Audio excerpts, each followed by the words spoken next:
Okay, we are live. Hello, everybody. Jumping on kind of last minute here. Working with a slightly new setup. I hope the lighting is a little bit better. I'm finally fixing this problem.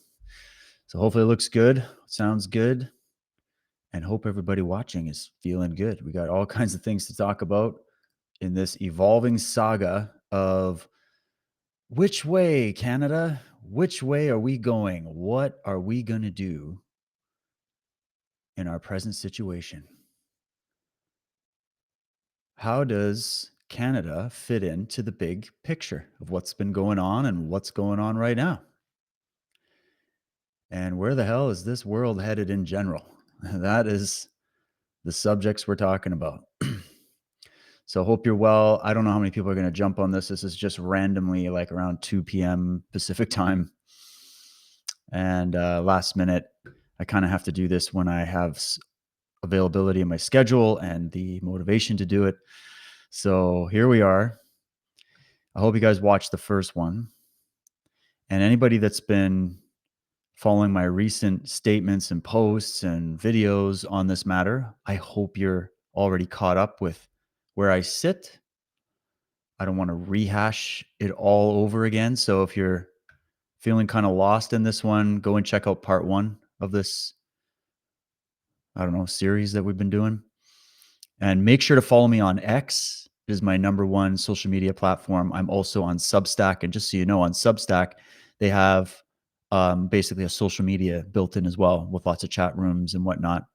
And I'm always over there. It's called Notes over on Substack. It's free to access. You can jump in and follow me over there as well. I post unique content over there and get into some good discussions as well. So those are my two main social media outlets. Just to clear up for people who have been following me for a while on this channel, you can get me on Instagram and Facebook, but I keep that due to all the madness. I mean, I know they're reeling back censorship, but I sort of keep that more about martial arts, philosophy, inspirational things. Once in a while, you might get a political post, but I try to keep it pretty chill, just to separate my content a little bit. And on these platforms like X and Rumble and I'm live on Twitch as well. We can speak freely, so we shall. And that's where we will have the political discussions. I don't want to spook the normies a little bit too much over on the mainstream social media platforms. So that's how I've been doing it. Okay, should I start with this or should I wait? I put together some images. I was having some fun with Grok a little bit on X and playing around with some images. And I was dying laughing, just having a blast last night, asking Grok to make Trump Canadian. Oh my God, the cliches are hilarious, yet true. We'll get to some of those. I'm going to show you my conversation with Grok in a moment.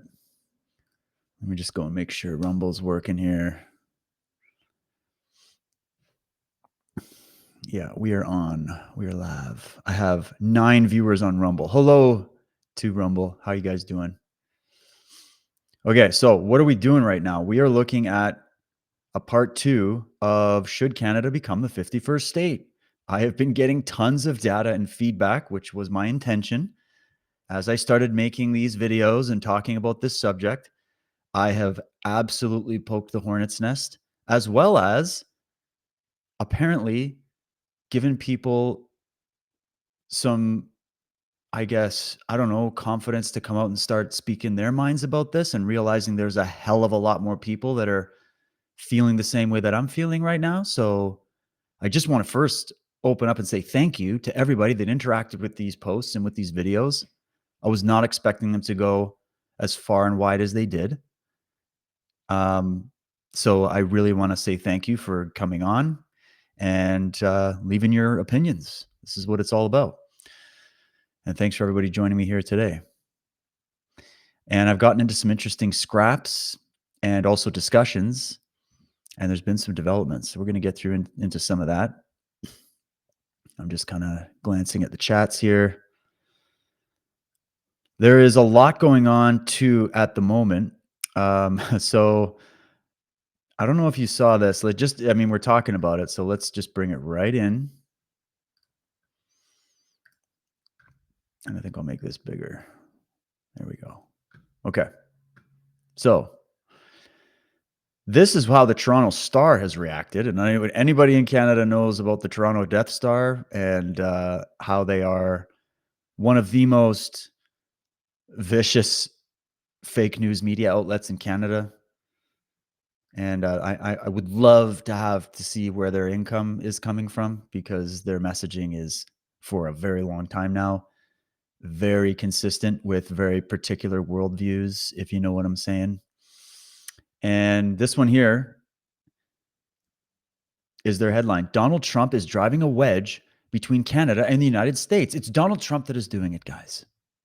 It's always his fault. Could we join the EU? To me, this says a lot, man.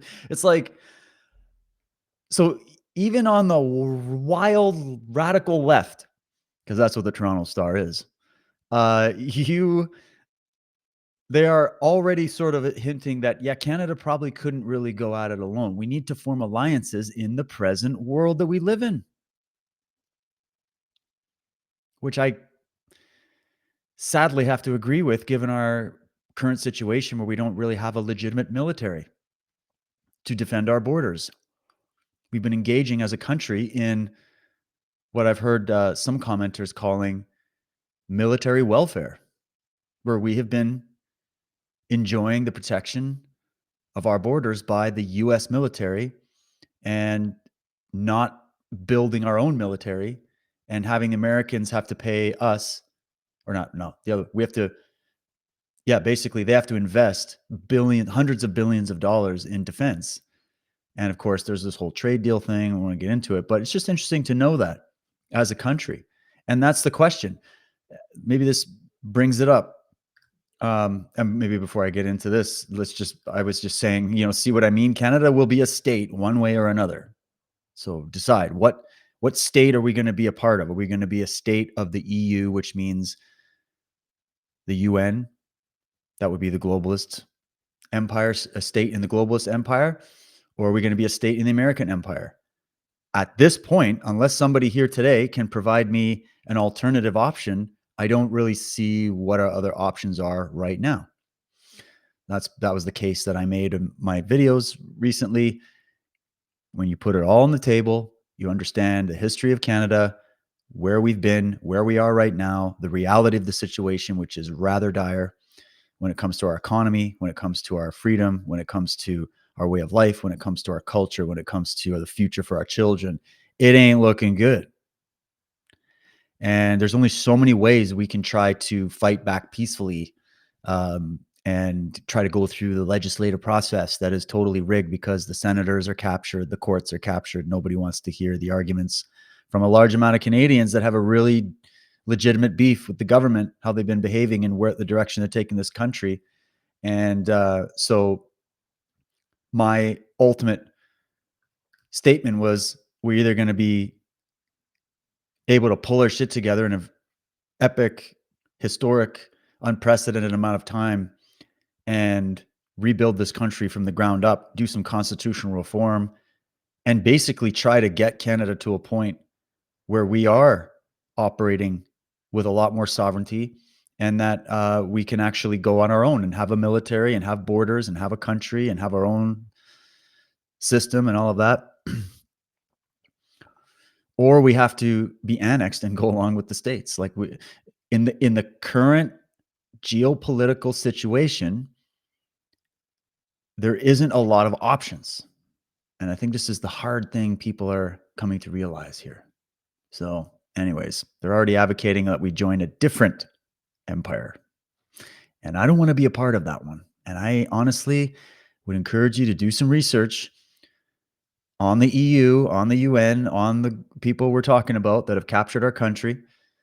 And you tell me, do you want basically a dictatorship that operates like COVID policies times 10 in every category of your lives 24/7?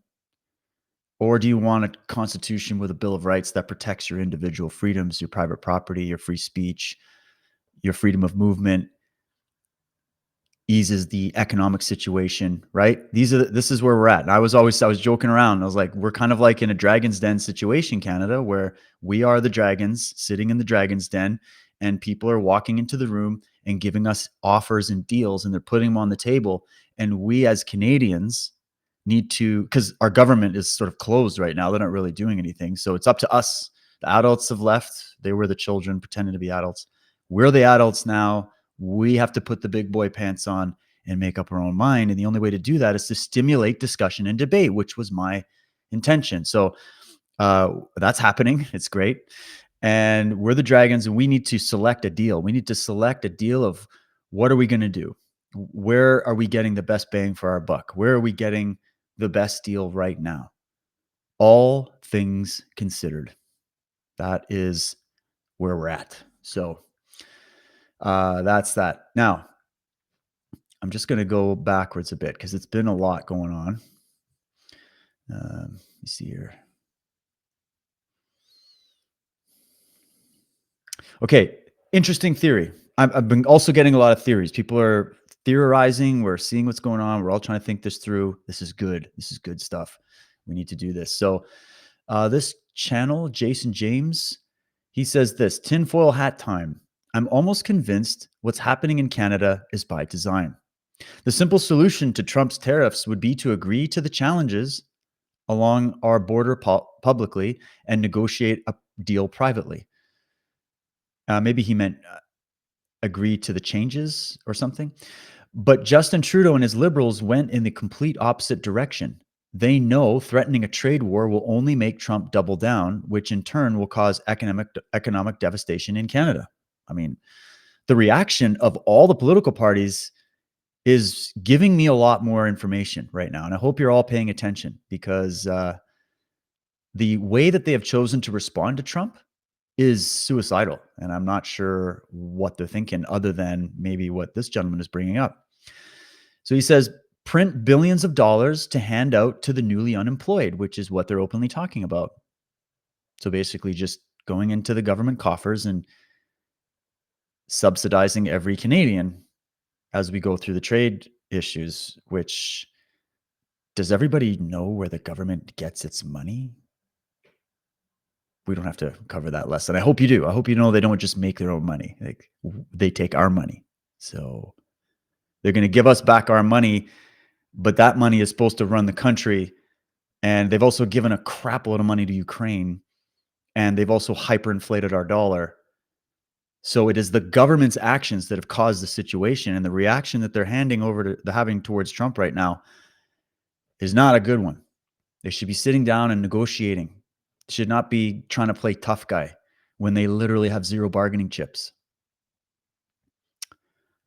So he's saying newly unemployed becomes dependent on the Liberal government. Ooh, interesting. This is one angle that they've used many times when it comes to mass immigration. Place blame for devastation on Trump, helping Trudeau save face in the mainstream with all the brainwashed normies who don't think for themselves. Canadians suffer. Liberal leadership vote. Mark Carney wins. Unelected outsider, Carney becomes interim prime minister while country gears up for election. In the meantime, Carney negotiates deal with Trump. Economy surges. Carney pulls all the stops with his criminal financial buddies. Economy surges more. Election issue becomes the economy. Poilievre, a former finance minister, struggles against Carney's financial expertise. Michael Bloomberg and other billionaire buddies praise Carney in the media for his quick turnaround of Canada. Canadians get duped again. Carney wins. The end. Now, I'm not sure I'm with him on the ending of the theory. I think it might move in a different direction, because they often forget that I think Trump is fully aware of who these people are. And I think he's got lots of dirt on every single one of them. And I think that's why he's so confident in talking about this. And the one thing I must bring up is that when the track record we have of what Trump has done in the past and how he operates is, number one, you can't just take everything he's saying on face value. That's number one. Number two, when he does speak confidently and continually about something that he's done or going to do, Or I should phrase it as that he's going to do. I'm going to do this, or this is going to happen. How many times has the media and all the other politicians ever just go, "Oh my God, this is the dumbest thing we've ever heard. It would never happen that way. It would never. That's impossible. That's a conspiracy theory, blah, blah, blah." And then it freaking happens on a consistent basis. So I think I had a post where someone was mentioning this. Um, I can't remember if it's in there somewhere, where someone was just mentioning that Trump doesn't really say anything unless it comes into fruition. So they're thinking, man, maybe this deal is already done in the background. In the background, it's done, right? Because I had somebody criticize that theory and go, it's not done until we see these effects, blah, blah, blah. No, the comment wasn't that it's done and dusted and it's over. It's that this deal is, these things happen in the background. And then there's a time delay as it filters out to the foreground and the public can actually see it. And if it is something as big as this, having Canada being annexed, and that deal is already done in this theory, that would not be something that would happen where they would just tell you everything up front overnight. There would be a process because everybody forgets about mass psychology. You got to work within the optical framework, or you will spur a civil war. You will spur a lot of damaging effects. So keep that in mind. The world doesn't work the idealistic way that we think it does, where things happen and they just tell us and then we see the evidence of it. It's not as simple as that, my friends. So that could be one thing that could be going on here, is that when you've got Trump speaking so confidently, the way I think of it is either he's very confident because he knows they're in checkmate, so he's making that confident stand, but it isn't done yet. That's one way. Another way is he's that confident because the deal's already done behind the scenes. He's already got these guys' balls in a twist. They know it. He knows it. And they're just playing along until they're authorized to fully disclose the whole situation. And then we find out.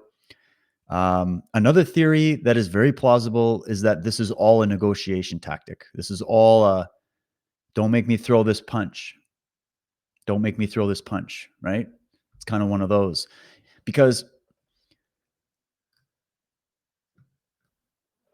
if there's a deep state with an agenda from a globalist cabal that has no allegiance to America, if there's a deep state in America, and if people like Trump and the patriots around him and the people in military and intelligence that have been watching America get destroyed behind the scenes for all these years, and they finally formed a resistance from within and slowly started taking back those corners of the board, let's just say, and there's actually been something going on to rout this cabal out and then restore the validity of the constitutional framework of America. If that's happening, which I don't know how else to explain all the things we've seen. How did we even get to this stage if there wasn't a coordinated resistance going on in America preceding the events that we're seeing unfold?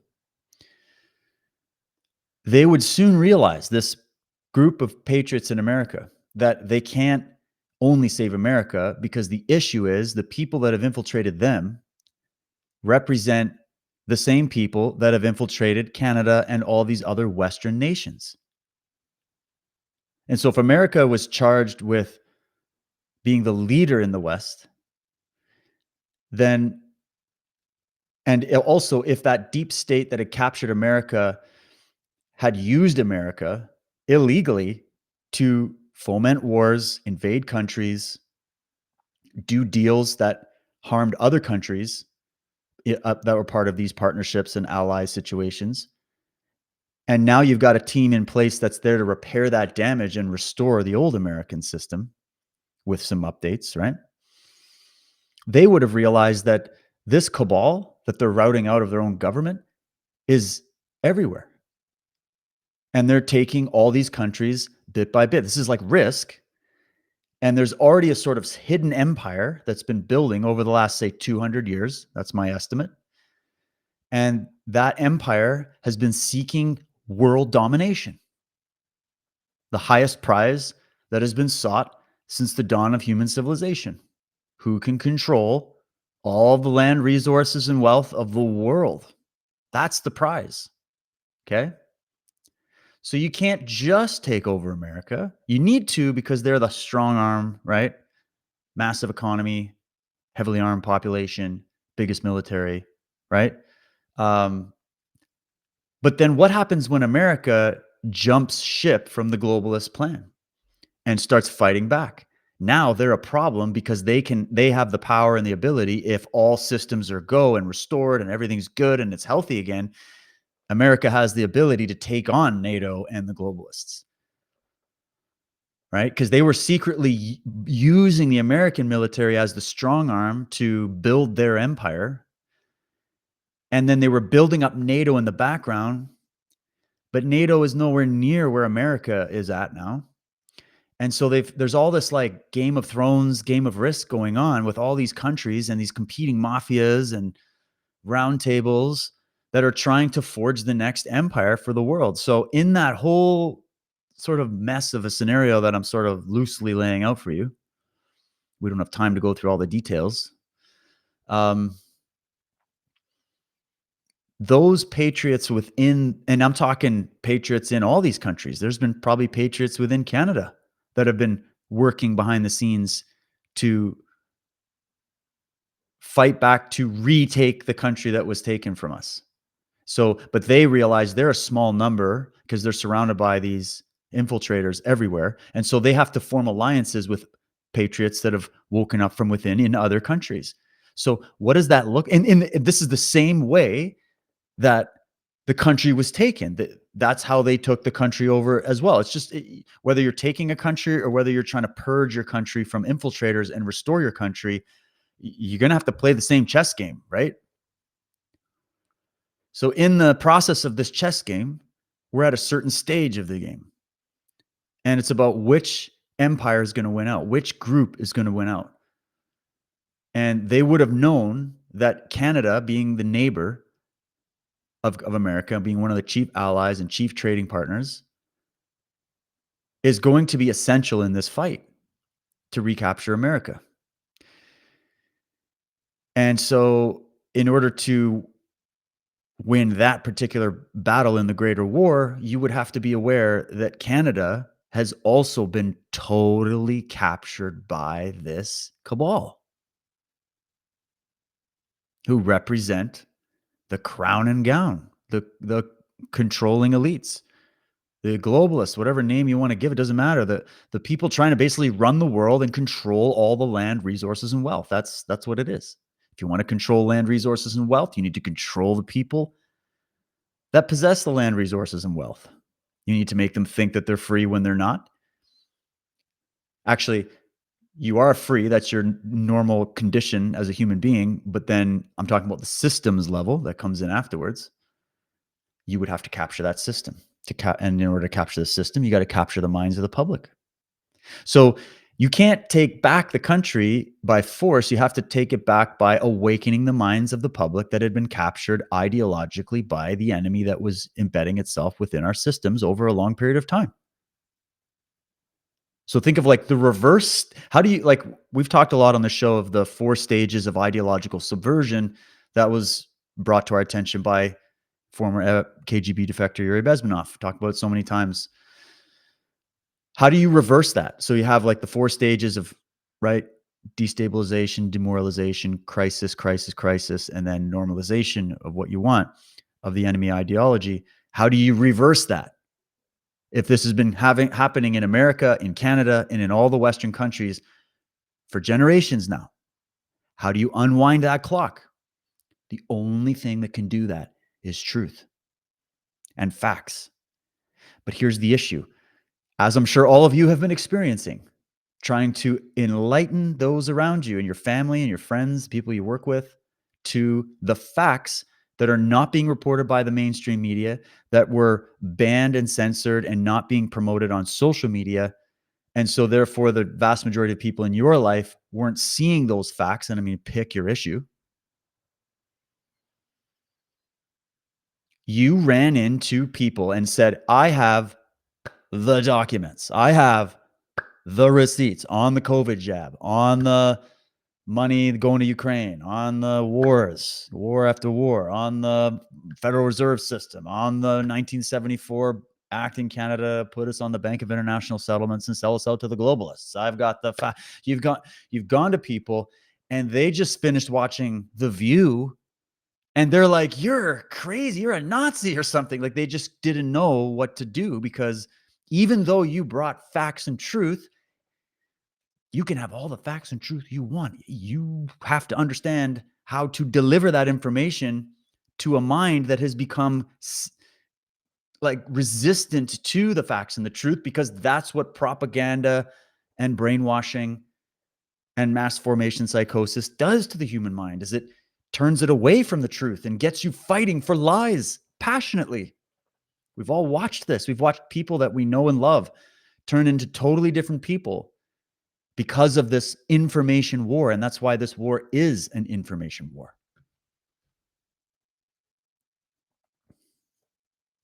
Right? And that's why we have to look at it like that and treat it like that. And that's also why I think that's the biggest aspect to all this that people have the hardest time wrapping their minds around as to why certain moves are done, why certain things are taking so long, why certain moves are made, why the cloak and dagger, right? Why the faking to like somebody and then expose them indirectly and then remove them, right? Like why all this it's the nature of two things. The fact that the type of war we're involved with is a war of espionage, it's a war of subversion, it's a war of information management, it's a fifth generation style warfare. It's what in China they call irregular warfare. So when you're fighting irregular warfare, you can't fight irregular warfare regularly. Does that make sense? So to fight irregular warfare, you must also fight irregularly. And that's why things look so batshit crazy and have for a long time, is because that's what we're watching. We're watching World War III. We're watching Game of Thrones. We're watching a game of Risk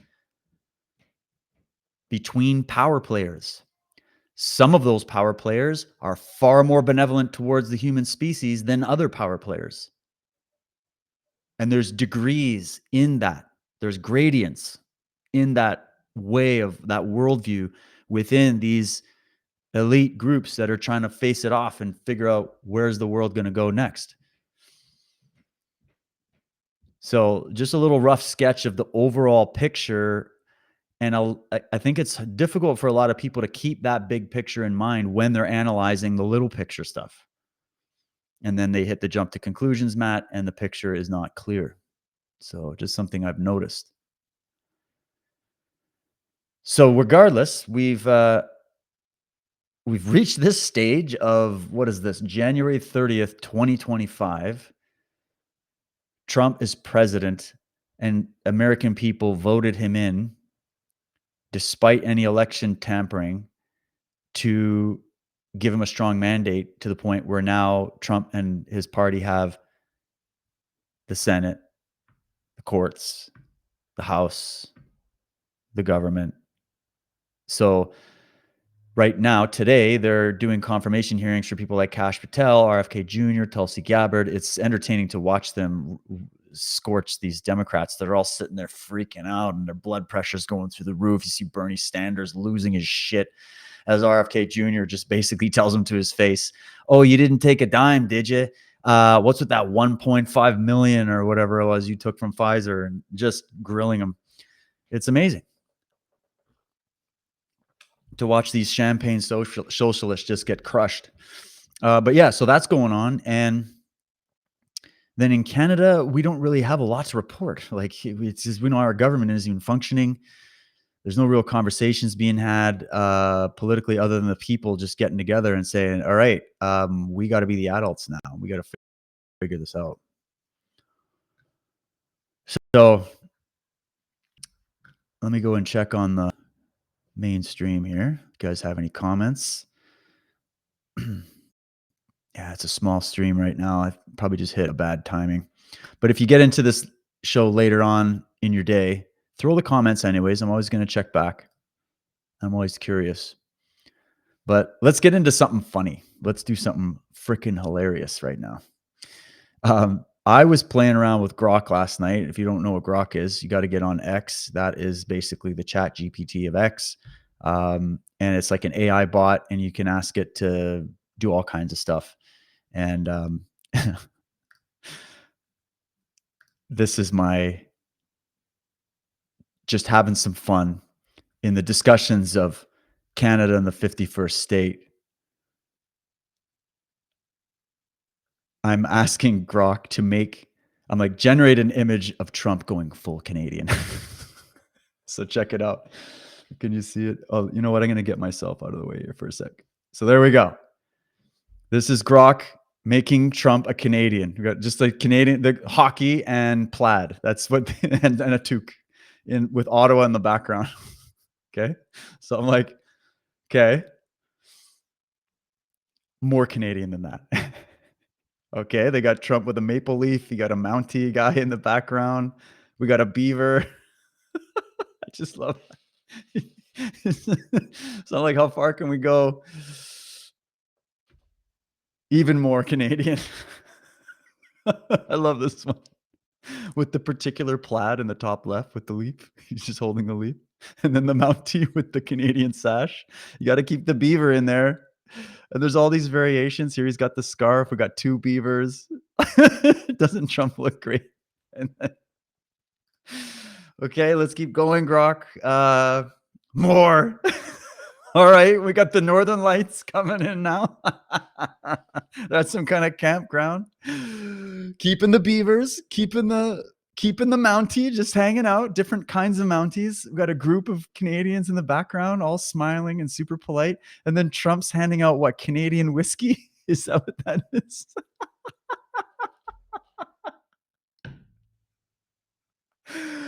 Oh my God. I got like a core workout on this last night. I was just having a blast. Okay. Let's see what I can do. 10 times more Canadian. Just we got syrup. We got different poses. We got the tower in the background this time.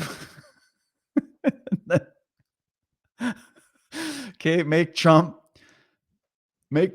as Canadian as is physically possible. He's got jeans now. He's just got he's got the Canadian flag over the plaid. What is this now? A horse? And Slay, he's got I like this one on the right. He's just chilling with the toque. He's got the whole what is that? All of Canadian Parliament in the background there or something with Northern Lights. Oh my God. I'm sorry. I could have done that all night, but I feel like we got to the max. That's what Grok thinks of as the maximum Canadian Trump is beavers, Mounties, maple syrup, Canadian whiskey, a donkey, Northern Lights, campgrounds, snow, toques, plaid. Like, oh my God, it's just hilarious. So there you have it, guys. Hopefully, I gave you a couple laughs to relieve all the tension. You got to have fun. You got to have fun. You got to keep it light. You got to be light on your feet. All right. Now, I'm not going to show it. I had an interesting back and forth with somebody. I had many. I don't mind taking people on in my chats.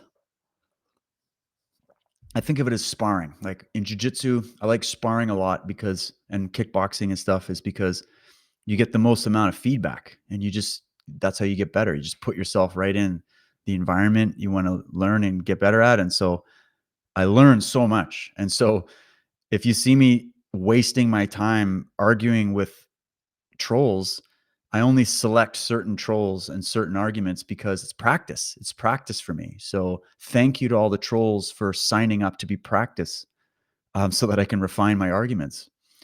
And it's been fun. I thoroughly enjoy it. There's other times it's annoying, but you've got to be lighthearted. You've got to walk lightly on your feet. You can't be so committed and emotional and reactive to everything out there. You know what I mean? That's my take anyways. Not always perfect at it, but I try my best. And I had a little back and forth with somebody that came on with the whole like, oh, yeah, America is evil, the Constitution is evil, freedom is evil. We should all be going back to an absolute monarchy. That was the argument. And so just for fun, I was talking to this person. I just wanted to test their minds out. And I'm like, okay, so we're going for absolute monarchy.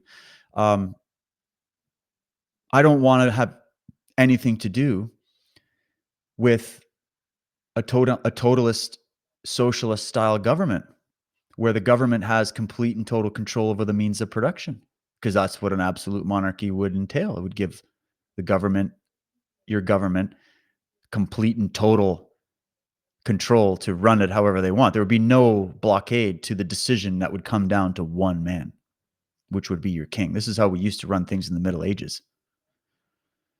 And while we have had, I think, in history, what you could call benign rulers and benign royalty, it wasn't all evil, obviously, and it served certain populations well. The world has changed, and I prefer freedom. And this person was basically saying the idea of liberty and freedom and free speech and all of that is not the way we should be going. And he was also advocating for basically it to be run as a Christian, so a religious monarchy. And I'm like, wait a minute. So you're talking about like Christian nationalism run on absolute monarchy? So basically, we're talking like National Socialism, right? And the guy's like, no, no, no, not National Socialism, absolute monarchy. And I'm like, okay, but would this monarch have control over the means of production? Which is the definition of socialism. And it would be in a national context. So it would be National Socialism. And that's really essentially fascism, right? So fascism is socialism for anybody just tuning in. It's just a brand. It's a very particular brand that was used in Germany and Italy to attract the middle and upper classes. These are your champagne socialists. There's many different types of socialism, and each type of socialism thinks they are the better type of socialism. Even communism is socialism.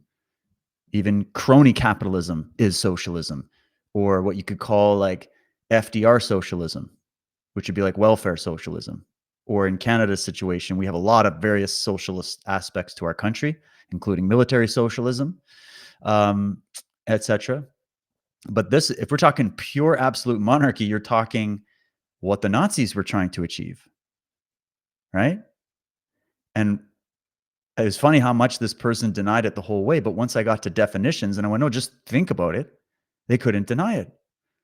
So we have to also remember there is a movement, as we've been defining the woke left as being the radical left.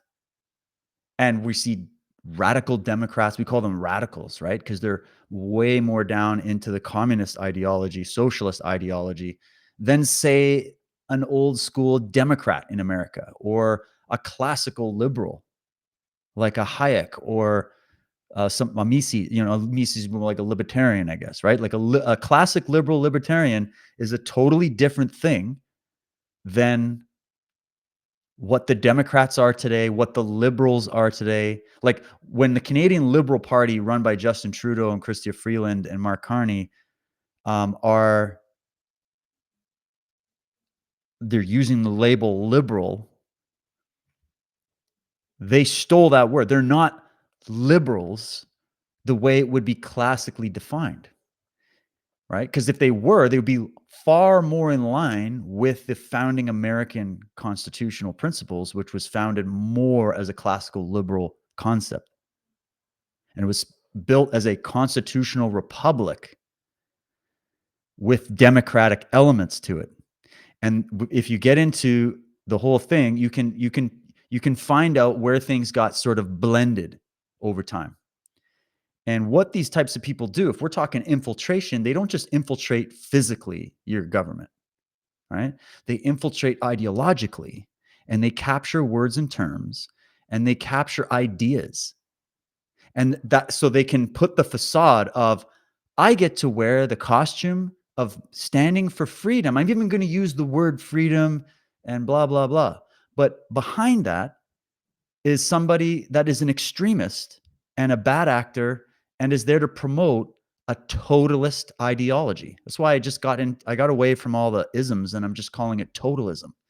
It's a short form for totalitarianism, somebody that wants control.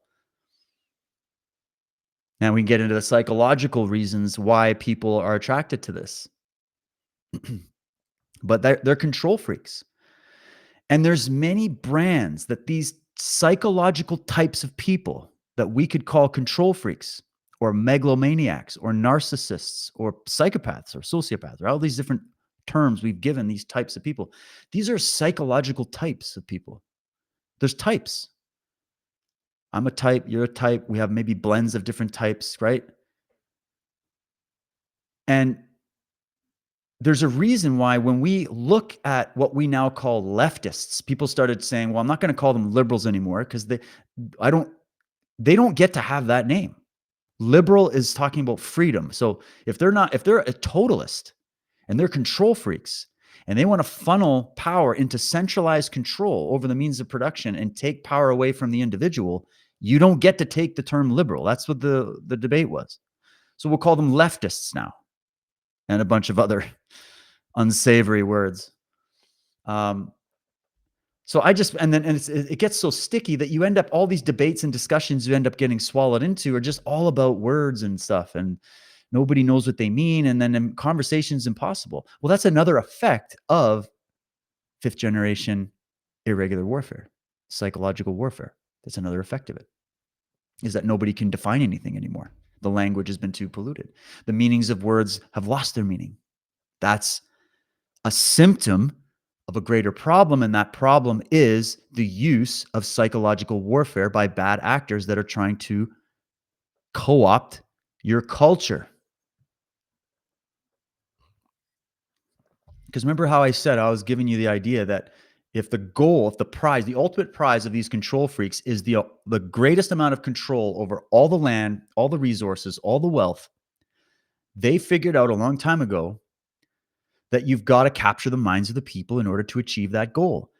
So how would you do that? You would use irregular warfare. You would start infiltrating people's culture on a cultural level and then persuade them and change the minds of the public, and then move your way into the political offices and then into the big media companies. And there's this march of the institutions that has to take place for your enemy to come in and totally capture your nation. This kind of thing happens so much in history that we could spend whole podcasts going through it, but we don't need to because we're living it right now. We have a great example right in front of our eyes, especially here in Canada. This is what happened to us, that process that I've just described. That's why we're here. So,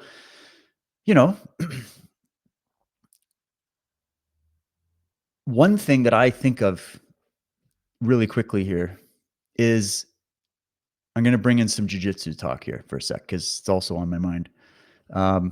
Anybody who studies jiu-jitsu or martial arts will know who Rickson Gracie is, one of the greatest jiu-jitsu competitors of all time, member of the Gracie family. They brought jiu-jitsu to America, okay? And he speaks about this principle called hidden jiu-jitsu. Hidden jiu-jitsu. Now, those who've trained jiu-jitsu will know what I'm talking about, and those who aren't, I'll help you understand where I'm going with this and how it's relevant. Oh, good. We got a bunch of people in the chat over here. Good. Welcome, everybody. Rogue Spear, LD, Austin, Shane. Yes, welcome. So hidden jiu-jitsu. So I'll explain it, and then I'll tell you why I'm bringing it up. So hidden jiu-jitsu is this idea that when you first start the art of jiu-jitsu, you'll start to see that really what it is a system, a martial arts fighting grappling system where it was learned from the apex predators in nature, and we observed how those predators take down their prey. And we copied them and built a system off it for the purposes of effective combat and self-defense. And the way these apex predators roll is they sneak up, the lions or the tigers or whatever, the bears, they sneak up. Well, the bears don't have to. They just smack everything around. They're so big. But think of the cats in the wild, right? They're a great example of jiu-jitsu. So they sneak up, they get to the back, they get behind the animal, they get up on their back, and they pull them and they drag them down to the ground.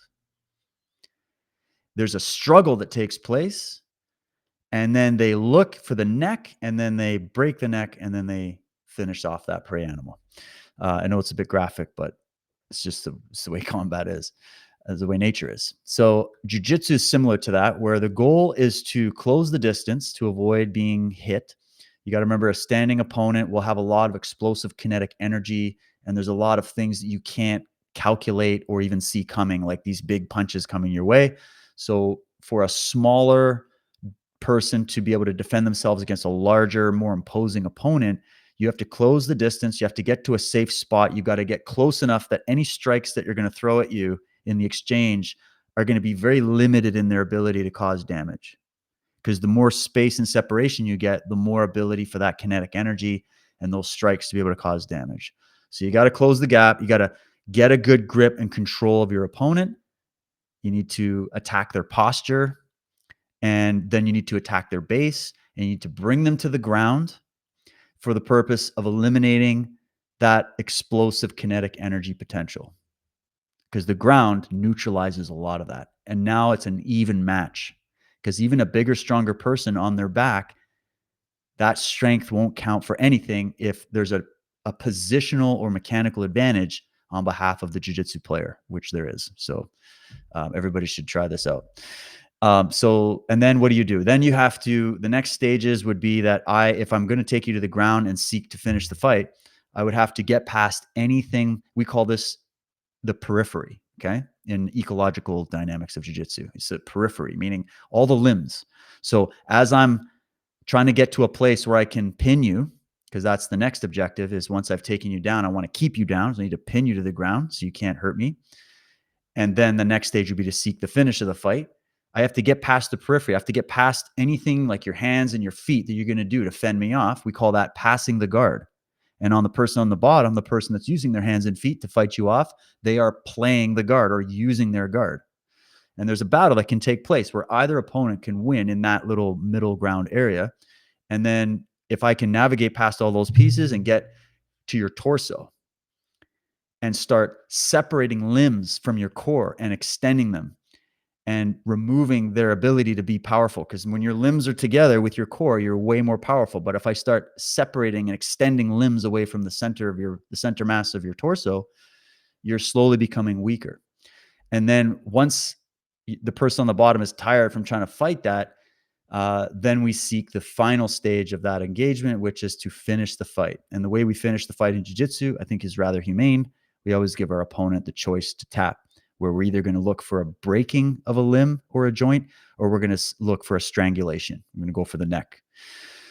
So there's jiu-jitsu in a nutshell. I think that's the best way I could describe it. And that's what you'll learn if you go to a jiu-jitsu school. But what will take you, this is where we get to the hidden, invisible jiu-jitsu, what will take you years to master, sometimes decades, is this thing called hidden jiu-jitsu. Okay.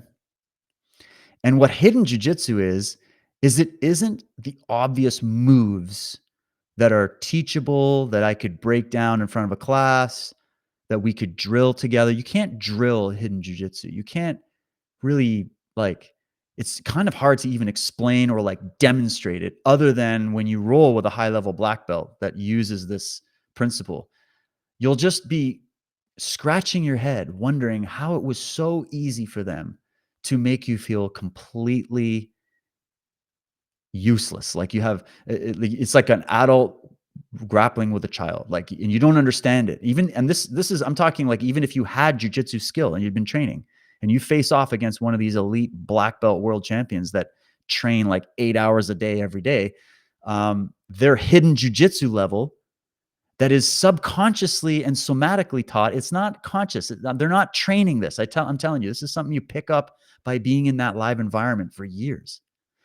There's little ways that you displace weight and place weight, and little adjustments with where their elbow gets put, and then little mechanical advantages. And, and over time, it becomes subconscious. It becomes like your body knows what to do. You can't even do it wrong if you tried, and you're using this hidden jujitsu, and you couldn't even explain what it is if you tried. So it's the sort of esoteric part. It's the hidden subtextual part that exists in everything. There's always the conscious and the subconscious. There's the external and the internal. There's the exoteric and the esoteric. There's the obvious jujitsu and there's the hidden jujitsu. Okay. 99% of people training jujitsu are not aware of the hidden jujitsu. It's not something they're consciously aware. Okay. Unless they watch the Hicks and Grayson videos and they know what I'm talking about.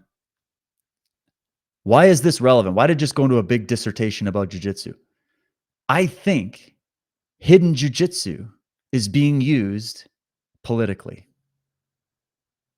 And I think it wasn't just the bad guys that are using the hidden jujitsu.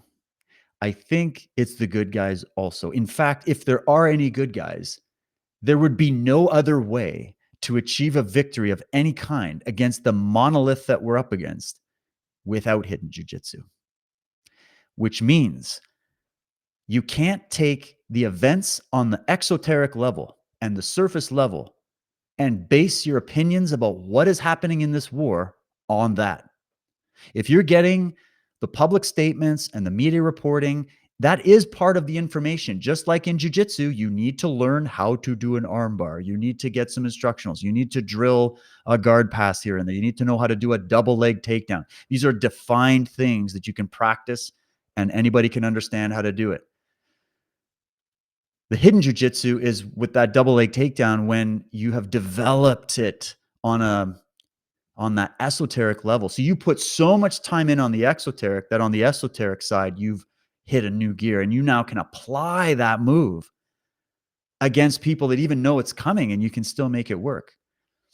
And that's the magic. That's where you get true mastery. And I think this hidden jujitsu thing isn't just relegated to jujitsu only. It's actually how you describe mastery in any area. When you see look at master gymnasts that are like flipping and flopping and climbing and swinging all over the bloody place. How the hell is this person doing this?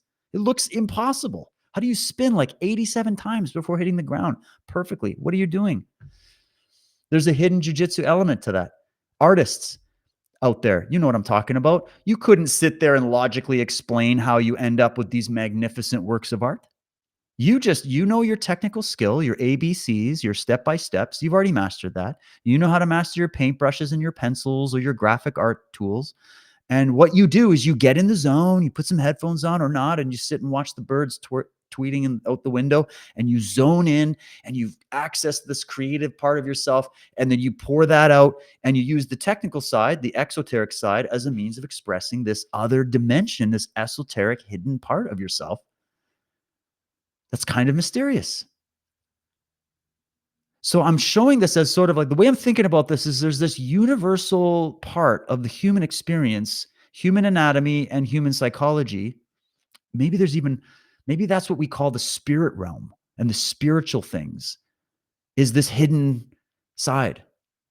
It's mysterious to us. So we don't know how to really define it. So we give it all kinds of names and costumes and stories, right? And it's relevant to the political situation if we're dealing with an asymmetric war, psychological war, fifth generation war, if we've all understood this is irregular warfare. That's the weapon of choice of the enemy. That's the enemy we're dealing with across the world right now. Because they knew that if they came overtly to come in and say, hey, we're the new world government, and we want to take power over like total domination, absolute monarchy over all the land, resources, and wealth of the entire world, that wouldn't sell too well, would it? So they couldn't come out in the exoteric world and express that, even though now they kind of are. We're at that point where they kind of have to tell you what they want to do, right? But I'm talking in general here. Their strategy would fail if they just came out with it. So if we're going to admit that the deep state, the Illuminati, the round tables, the Communist International, the fascists that, the Nazis that didn't go away, whatever you want to call it, the people vying for power, the international bankers, whatever, like all those forces, like they couldn't just sweep in, announce what they're going to do, do it and not expect to get lynched by the vast majority of humanity. Okay? So they had to play invisible jiu-jitsu, and they have that level of expertise. These people, they're black belts at what they do. Here's the conclusion. Here's the moral of the story for the black pills out there. The only effective way to fight that kind of enemy in that kind of situation would be to employ the same invisible movement through the grass, the same invisible jujitsu. And you would just have to be much better at it because you would be outmanned and outgunned. And that is my theory about what is going on here. Is that there's two occult, esoteric forces at the minimum. I think it's even more complicated than that, but let's just keep it simple for now. That have been duking it out here for the West. The West was the last pillar to fall when it comes to the agenda that is documented and irrefutable by these deep state globalist players, call them what you want. They sought world dominion. Admitted, easy to demonstrate. I've tracked it and covered it until I don't even know any more variations of ways to explain it. Okay, that's where we're at. So you know that. But in nature, there's always a reciprocal reactive force to everything done. All the magicians know this. Black, white magician, doesn't matter. They all know this. Okay? Even the dark side knows there's an effect to everything they cause. If they cause something, there's going to be an effect. Every action they take is going to have a reaction. The more tyrannical you are, if you go too quickly, you move too quickly as the predator, the prey animal starts to get their ears perked up and they start to notice you. So you have to move at an extremely slow pace, so slow that you can't see this moving, inching closer and closer to you. But we got some people that over time hit the gas pedal a little too quick and alerted the prey animal, who decided to no longer be a prey animal, no longer be the hunted, but to now hunt down the predators. And in order to do that, when you're outmanned and outgunned and you're surrounded by deep state players everywhere, you have to form strategic alliances. And you have to, if you're going to fight back, you can fight back one of two ways. This is where we're at in Canada. If we're going to fight back against our government, are we literally talking about some kind of like armed revolution? And no, CSIS government, that's not what I'm personally advocating for. So please don't come knocking on my door. I've never advocated for violence. I do not think that's how we solve our problems. Okay, so everybody relax, take a breath.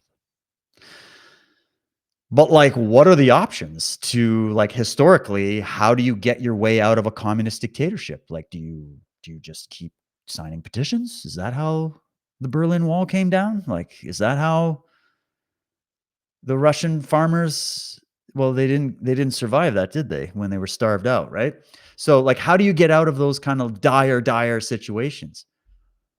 We're not quite there in Canada, but my God, are we seeing all the smoke signals and it's not looking good. So how do you get out of it? Well, we tried a response, didn't we, in Canada? We tried an exoteric, normal jujitsu response, which was predictable, trackable, and easy to take down, which was a peaceful trucker protest to say, hey, government, you're treading too far. You're breaching the contract that you made with the people. We don't like it. And instead of like driving up and kicking down the door and hauling you all out into the town square to hang you like the way we used to do in the good old days, we are more civilized now, and we will do this by the rule of law, and we will not cause any violence. And we will actually do it in a way where we can try to recruit more people to our cause. And we will simply have a simple slogan that says mandate freedom, and we will move from there. And that's what we're going to do. And we just want to have a conversation, and we want to settle this, and we want to show you that we have an overwhelming amount of people that feel the same way. And we're sick and tired of signing petitions and voting in people that don't give a shit. So this is our next best option. It achieved some things. It did some things. It lit a spark of hope in not just Canadians, but all over the world. It, I believe, accomplished swaying the government away from continuing the mandates because they realized this wasn't just a small fringe minority after all. and it accomplished some things. It got some conversations going in Canada about other issues. So in my book, it was a net positive. Okay. But in the book of the bigger geopolitical hidden jujitsu game I'm talking about, it was just a little, bleh, a little to these people because they'll just go, we'll just make a circus out of you, weaponize the media against you, weaponize your friends and family against you, torture and imprison the biggest dissidents. And we're just going to roll over you and curb stomp you and freeze your bank accounts, and you're not going to do anything about it. And that's what happened. So now here we are as Canada going, all right, what other tricks do we got up our sleeve? It's just getting worse, not better. Well, the good news on this front is Canada is not the only country in this situation. America, our neighbors, the ones we're talking about with this 51st state thing, they are in the same position dealing with the same people, except I believe they have a much more effective system when it's used properly, when the constitutions and the Bill of Rights are actually upheld, and you have leadership in there to do that. That took a long time, long way around to recapture those power centers in America. I believe that's been done. That system has started to become recaptured. It's not all the swamp is out yet, obviously, but that's the system. We're just watching the systematic process. We don't know how long it's going to take, but it has begun. It has begun. And we just don't see that really happening. We see, okay, let me say this. In Canada, what I do see is I do see the will of the people ready for the change. Like the vast majority of Canadians now are all switching over to vote for the Conservatives. Not saying that this is aside from the argument about are the Conservatives going to be helpful? Are they going to get in there and make the change as we see going on in America? That we don't even have to get into that. I'm not as optimistic on that one personally, given the track record of the Conservative Party. But what I'm hopeful about is where the public mind is. That's where I've been looking this whole time, my friends. I don't care about the news of the day. I'm looking at the temperature level in the mass mind, okay? Because that's what you're always going to be subjected to that. No matter, you could have the freest system in the world, you're still subject to human consciousness potential that can go good or it can go bad. So everywhere we go, there we are. Keep that in mind. We could build absolute monarchies. We could build sub-constitutional republics. We could build communist states. We could build all this anarchy. We could try free market. We could try libertarian. We could try this and that. Some of those are better than others, obviously, that are preferable. But in the end, you are still going to have to come and face that wall of human consciousness and where every individual is at. And that's always been the issue. So that's another thing we have to keep in mind. Don't look for documents or any of these things to necessarily be the be all and end all. What you're looking for in jiu-jitsu, again, and I'll kind of keep this as the analogy, the situation Canada is in a jiu-jitsu context. We have been taken down. Our guard and our defenses have been totally passed, and we are in full mount. Canada is on the bottom of full mount, meaning somebody's on top of you, ready to just punch your face off or submit you or just hold you there and you're helpless. Canada's guard has been passed and we are in a position of full mount. Now, the good news in jiu-jitsu is there's options for you're in a bad spot. You're maybe a couple moves away from checkmate. But the cool thing about jiu-jitsu is that there's always a way to improve your position. But here's the thing, and I think a lot of Canadians think, well, okay, we're in full mount, hypothetically. All we got to do is just get out of that position in one foul swoop. We just need this one move. We're going to have one move available to us that's just going to work, and we're going to get out of full mount, and we're going to now fully mount the opponent and win our country back. As in jiu-jitsu, if we look at everything applied across scales and gradients, as in jiu-jitsu, it's the same in this political situation. You cannot escape, especially against a good player, you cannot fully escape that mount position unless you use something called incrementalism. Incremental, small, little tiny movements and adjustments that are going to lead to you slowly gaining ground, moving more and more towards the ultimate goal of fully escaping that position and getting into a better, more controlling, more dominant position where you can attack from and you can turn the tide of the fight. Anybody who's served in the military, you know what I'm talking about. You don't just move in with a bunch of Navy SEALs and just clear the place out. I mean, I'm sure that happens too, but like you have to have some strategy and there's incremental things. And in the process of making these incremental steps, and in jujitsu, it could be just like, okay, I got my elbow on the inside of the knee. I'm elevating my hips to get their knees off the ground. I'm moving my hips side to side. I'm trying to bump them forward. I'm trying to push them off. These little tiny incremental movements that combined eventually progress to, say, a half guard on the bottom. So I'm not out of being pinned, but I've gained a leg. Okay. I've got a leg in the fight now. And then from that half guard, I'm going to maneuver a little bit, and then I'm going to get to maybe a butterfly guard or a fully closed guard. I'm still on my back, but I've got my legs in front of me now, and I can use my hips, and I can actually attack from these positions. I could finish the fight from these positions. I could move the opponent to a better position. And I'm spending time on this to just help illustrate the mindset we should have as we watch this war while we're eating our popcorn here, and trying not to have anxiety, panic attacks every 2 seconds. Is some things you got to give it a minute. Some things you got to understand. The fights are not won in these one move, exoteric things, surface level, easy to see. Everybody watches it happen. It's all put out. That's just not how this has gone. So everybody gets crushed every time something happens that just isn't going the way they think it should be going. And that reminds me of those white belts I have to coach on a daily basis, that I've put them on the bottom of a mount position. I've given them some tutelage on, okay, here's some ways you can escape and improve your position. And then let's go. Here's a round. We're going to go 5 minutes. You have to survive the bottom and escape as many times as you can and just keep going and just keep going. And I'll give them maybe somebody that is their size and their skill rank. And then I'll keep upping the skill rank, and it gets harder and harder. Right. And in that process, that student doesn't realize that they're learning hidden jujitsu. They feel like they're just getting creamed over and over again and nothing's working, but they don't know they need to be put in that environment of that level of pressure so that they start growing the muscles they're going to need to make any of those escapes work. You can't just learn the escape and then it's going to work on a resisting opponent. You need to gain the skills over time, and you need to be pressure tested constantly. Our whole species is having those muscles psychologically upgraded by being put in these pressure testing situations. If you want to go to the big scale, it's necessary. It has to be this way.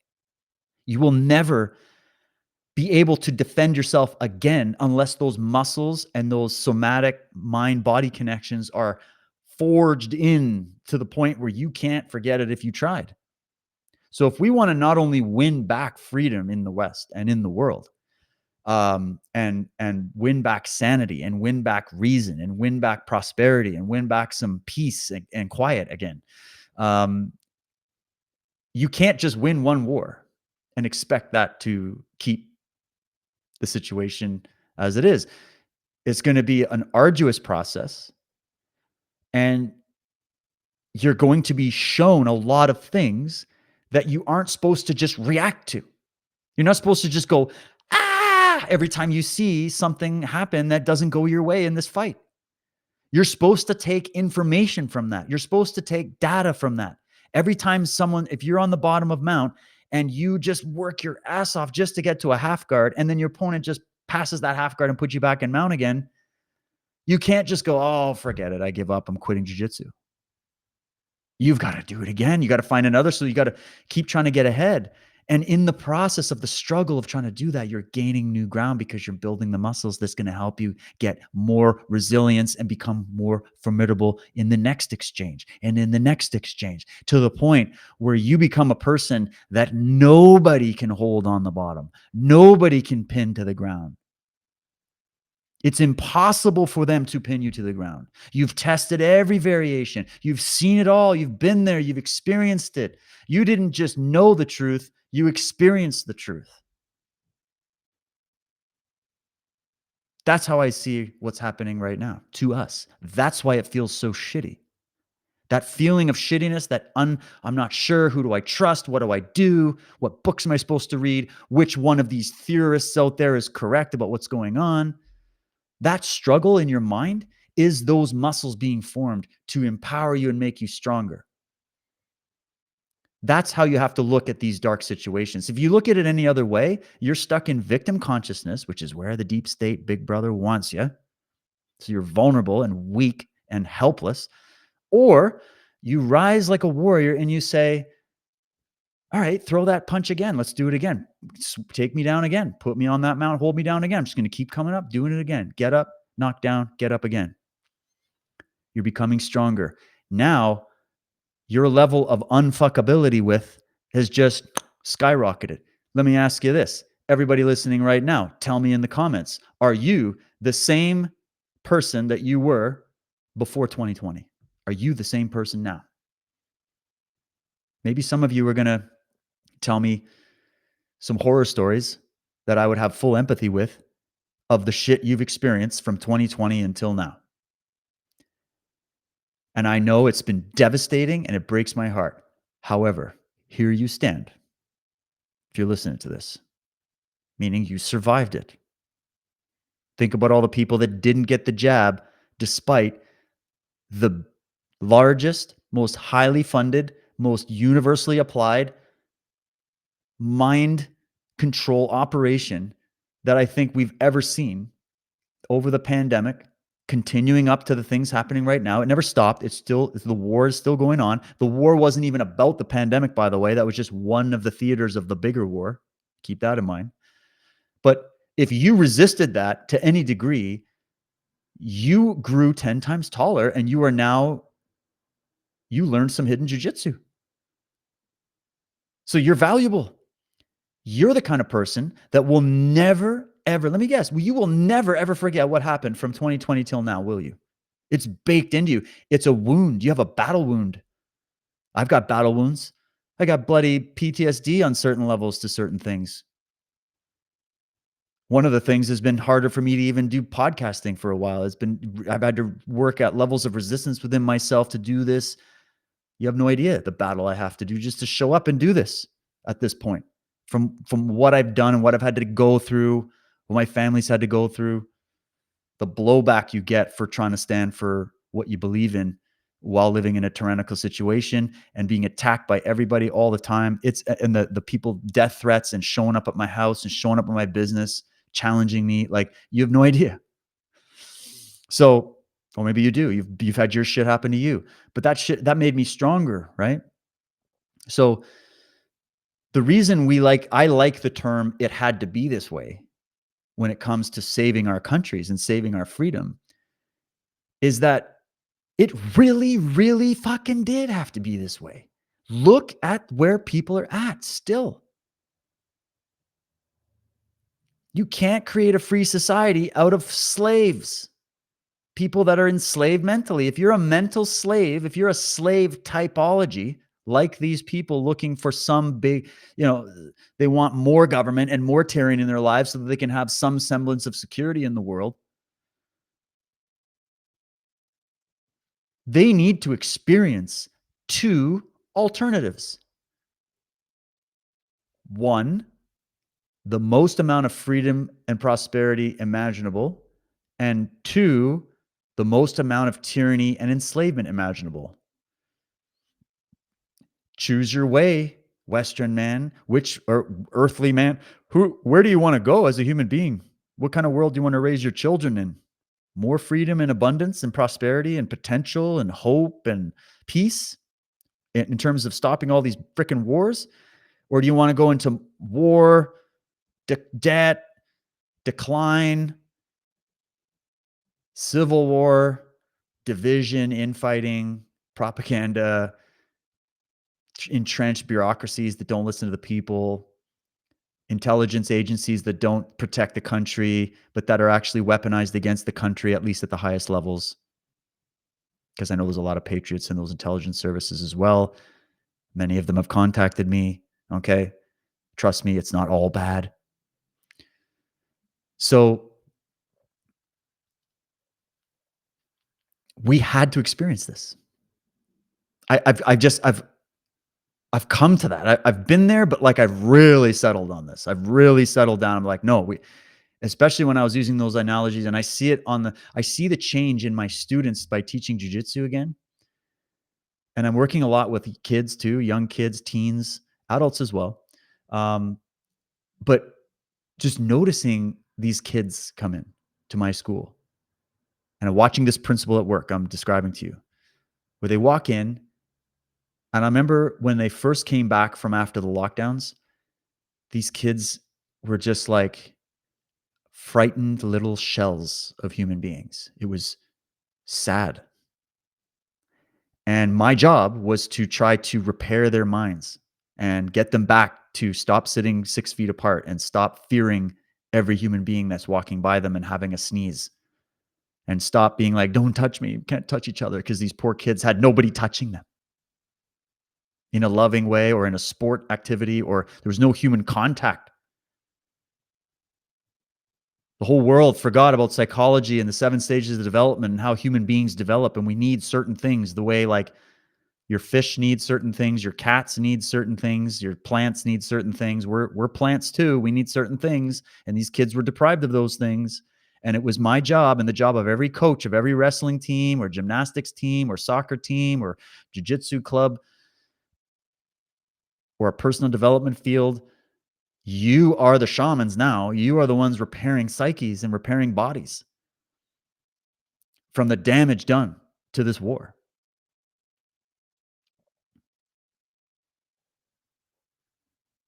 And so I took lessons from that and try to think, okay, if we can understand everything kind of works across all scales and all gradients, and there's a gradient to all that how that works and intersects, then I should see the same truth shown to me in different arenas. If it's a truth, I'll see a consistent pattern of that truth across different scales. And that's what I'm trying to do here. I hope this is coming through to you. This is the message that's in me to give today, right? Like, I'm just sharing my experience that it clicked a few days ago for me while I was teaching, and I went, "Oh my god, this is why these kids come in, little deers in headlights, and now they are unstoppable athletic prodigies that nobody can pin them on the ground. Nobody can pass their guard. Their eyes are shining, they're confident, they're strong, they're healthier, they're smiling, they love it, they're in there all the time, they're building goals for themselves, right? That's when humans are thriving. We have a mission, we have a goal, we have some challenges to make us stronger, we have the right mindset, we have some support around us, and off we go to the stars. To me,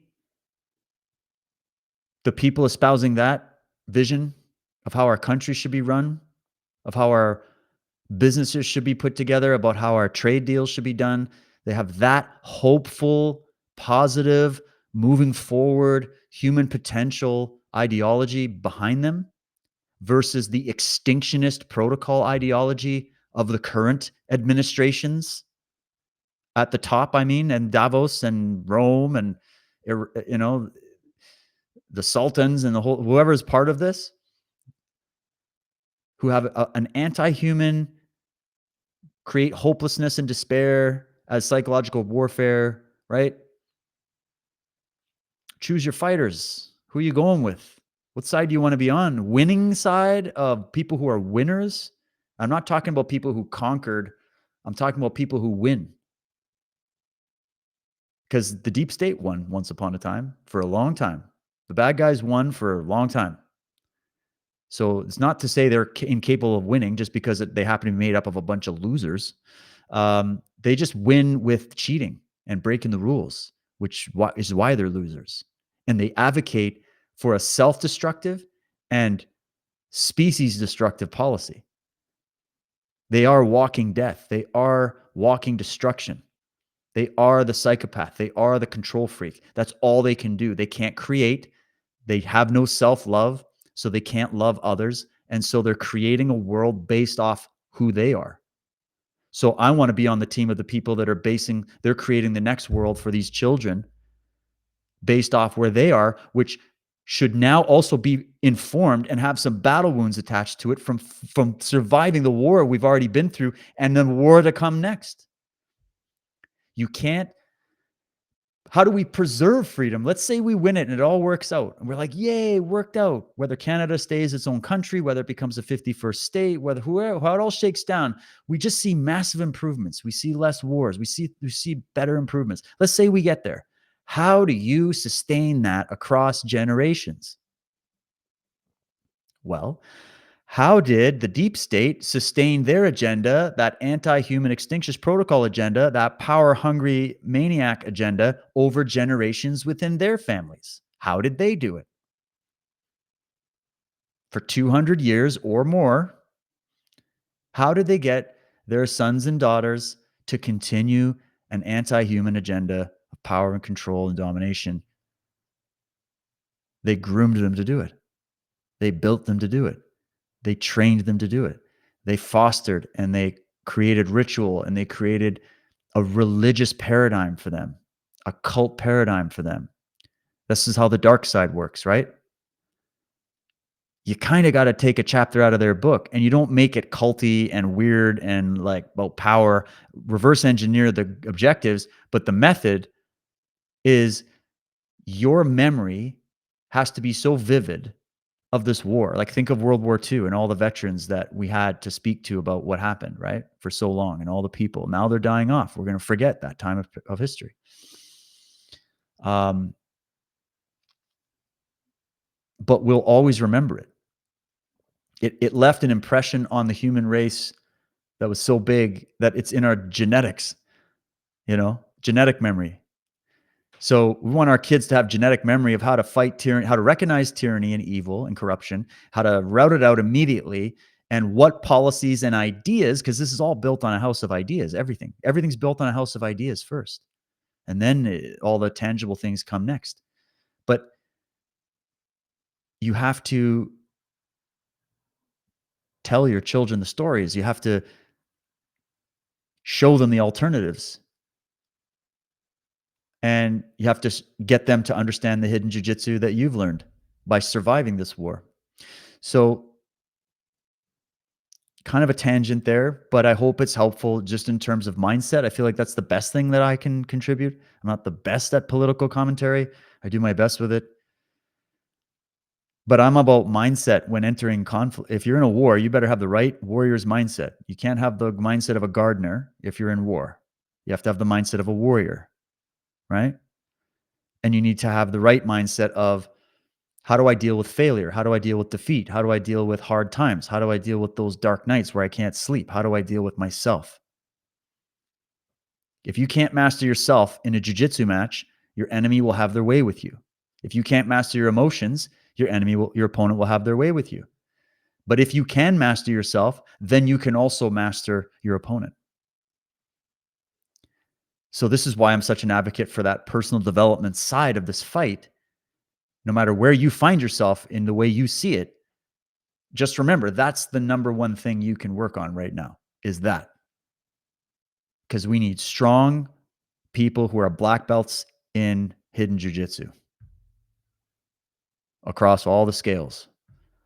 And that needs to be imprinted into our children. Strong values, strong ethics, good ideas, comparative side-by-sides. That's how children learn. They're like, oh, I don't want that option that the Biden administration was selling me, or the Trudeau administration. That's horrible. I don't want that. I want hope and access and freedom and, learning respect of other people's freedom and empathy and all these beautiful things, the great virtues,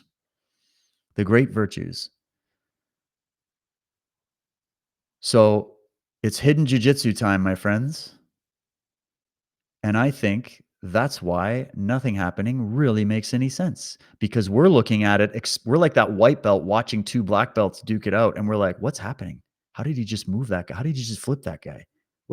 What is even going on? Why are they stuck there? Like, you have no idea what you're watching. And then white belts that have no idea what they're watching, which is hidden jiu-jitsu applied, are sitting there going, look, you see that guy's winning because he did this. Well, look at that guy. He's doing this. And that's why everybody's confused.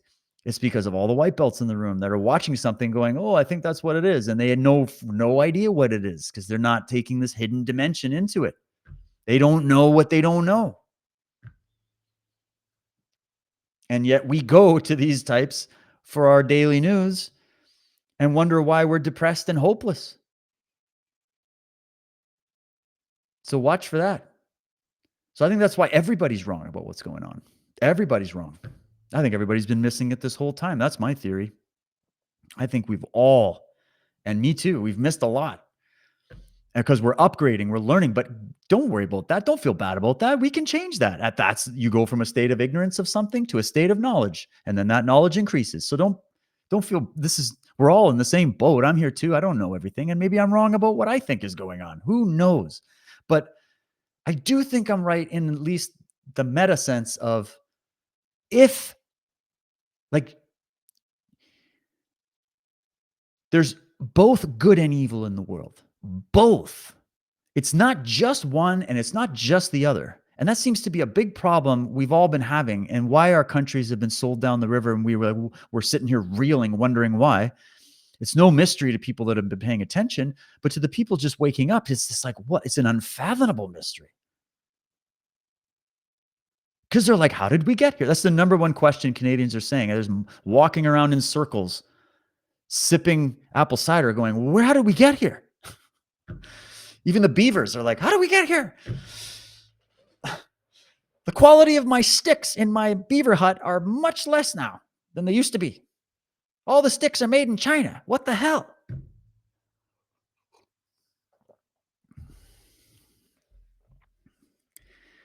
And all I'm trying to do is crack it and go, well, wait, we've been missing the hidden jujitsu side of things. We've been missing that.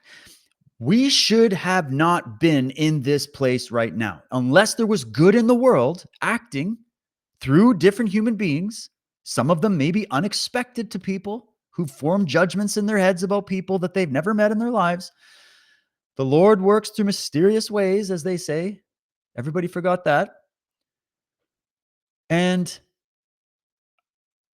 it never made sense to me that everything is evil and everybody's bad, just as much as it's never made sense to me to have this pie in the sky, ignoramus opinion of the normie world that everybody's good and we can trust everybody blindly. Like, sure, I'll go get vaccinated in a Walmart parking lot 18 times and I'll bring my children. Like, whatever you say, I won't look, just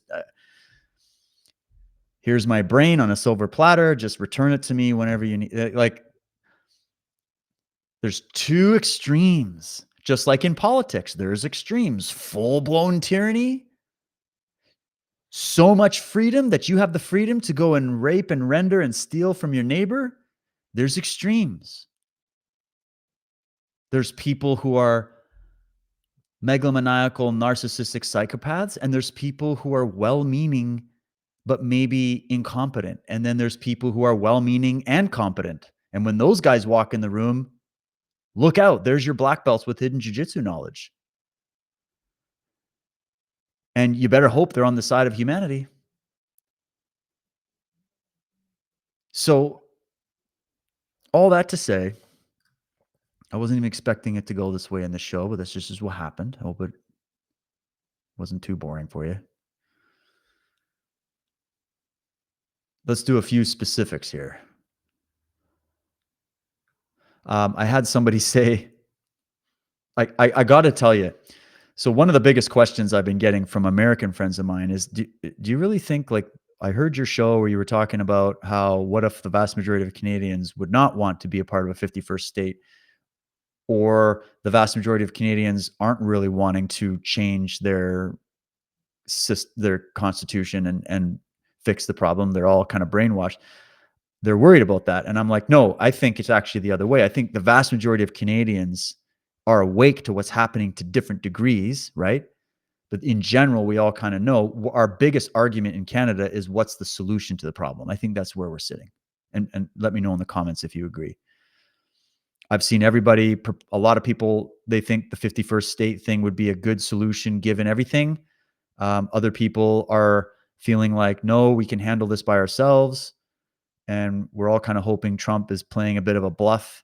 And this way things can be exposed and we need to see how the government is reacting, because that could be a valid theory, and it fits well with what I'm saying, is that maybe Trump is like he's doing another hidden jujitsu move where, and he would have to know this being the type of man he is in the business world that he was in to be as successful as he was. So that's why I'm wondering. And I read his books and I've seen how he operates, and I feel like he operates with this hidden jujitsu principle. And let's just say that's the case. He's trying to reclaim America. He realizes Canada is a part of that, whether we like it or not. And so he's going, all right, I'm going to do a fake with a Toriendo Pass this way. And then the Canadian government is going to try to recover their guard. And in the process of them recovering their guard, I'm going to Toriendo Pass them the other way, and I'm going to get north-south, and then I'm going to choke them out. Like, I'm using jiu-jitsu language again. But it's just the idea that good, efficient warriors in combat don't go directly. There's this little, it's the good old 1-2.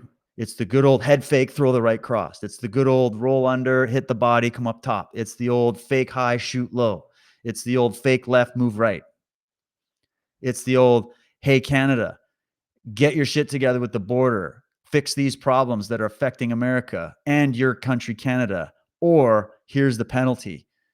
Knowing that's going to send Ottawa reeling because he knows who these people are. He's got the documents, and he knows if I just toss a grenade over the wall, they're going to freak out and scurry around trying to get away from the grenade. And in that scurrying, advantages show up.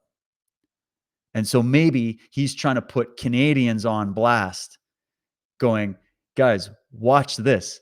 Hold my beer. I'm going to tell your government, do this or else. They're going to react, but the reaction is going to expose just how criminal they are and how traitorous they are to the Canadian people. And look at what our eyes doth behold as I speak these words.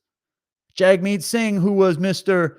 Yeah, screw the Liberals. We're not going to have a confidence vote in the Liberals anymore. Give me till, what do you say, February, I'm going to pull my confidence vote. Knowing that that would destroy the Liberals' minority government situation. Knowing that that would create a pathway for the Conservative Party to come and sweep it up, which is what neither of those guys want. Well, Jagmeet or Trudeau or Carney. So then what does Trudeau do as his counter? He goes, well, actually, no, wait. He did his resignation speech before Trump announced this tariff thing officially, I think. So he said, oh, I'm going to resign and step down and blah, blah, blah. My Liberal Party is asking me to step down. So I'm just going to go work for Klaus Schwab. I'll see you guys later. And the Canadians are like, yeah, that guy's fucking finished. He's done. He's done. I was too. And I think he is. It's just we're still having to play these optics. And then Trump comes in and goes, yeah, here's the tariffs. And then they freak out because remember, it's not just Trudeau versus Jagmeet versus Poilievre versus this guy versus these independent people. It's a swamp. In some ways, they compete with each other. In other ways, they're secret handshaking assholes. So you got to stir the hornet's nest. And you say to them, okay, well, now we're going to put the tariffs on Canada, which is going to destroy your economy because you guys are so horrible at managing your economy. But the other alternative would be that your government would actually do what Trump is requesting, which is clean up the border situation and probably a few other things. And the government has decided to say, no, we are going to declare a trade war with the superpower of the world. That sounds brilliant. And everybody's going, what is happening? Whereas this was the plan the whole time. So that we Canadians get the final opportunity before we hit 0 hour, because the clock is ticking down. Keep that in mind. We're being shown to get the needle to move a little more on the public opinion side of things, just how incompetent and corrupt our government is. Desperately trying to cling to the power they don't have and not acting responsibly.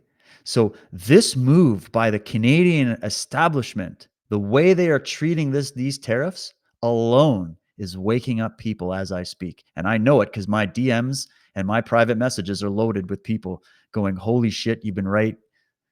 How did I not see the corruption before? How did I not see the incompetence before? Same thing happened during the convoy.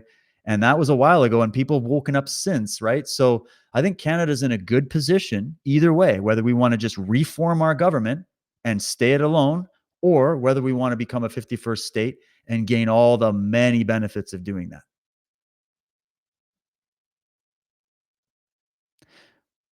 Canada is done.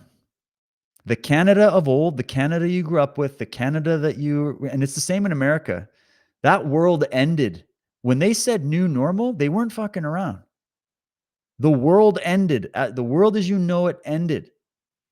The countries as you knew them ended. They probably ended in 2008 with the collapse of the economy. And the economy we've been living off is just a straw man. So if you want to get back to a real economy, a lot of things got to happen. So the people clinging on and calling traitors and all this stuff because they're retard, like you're stupid if you're like, if you can't twig this bigger game, if you're still in micro Canada mind from the 1970s, you've lost the plot. You're watching old reruns of the Golden Girls right now. You're not up to speed. I'm sorry to be so direct. But if these people have no problem being direct with me and calling me all kinds of shit on my social media after trying to explain the situation, and even me using a bit of hyperbole to get the conversation going and doing some posts where I'm like, let's go 51st state. I mean, deep down, I think it's the best option right now. I would love to see Canada become a legit country on its own as well and work in partnership with the United States. That would be great. I would love to see that. I just personally don't think we're up for it, but maybe I'm wrong, and I hope I am.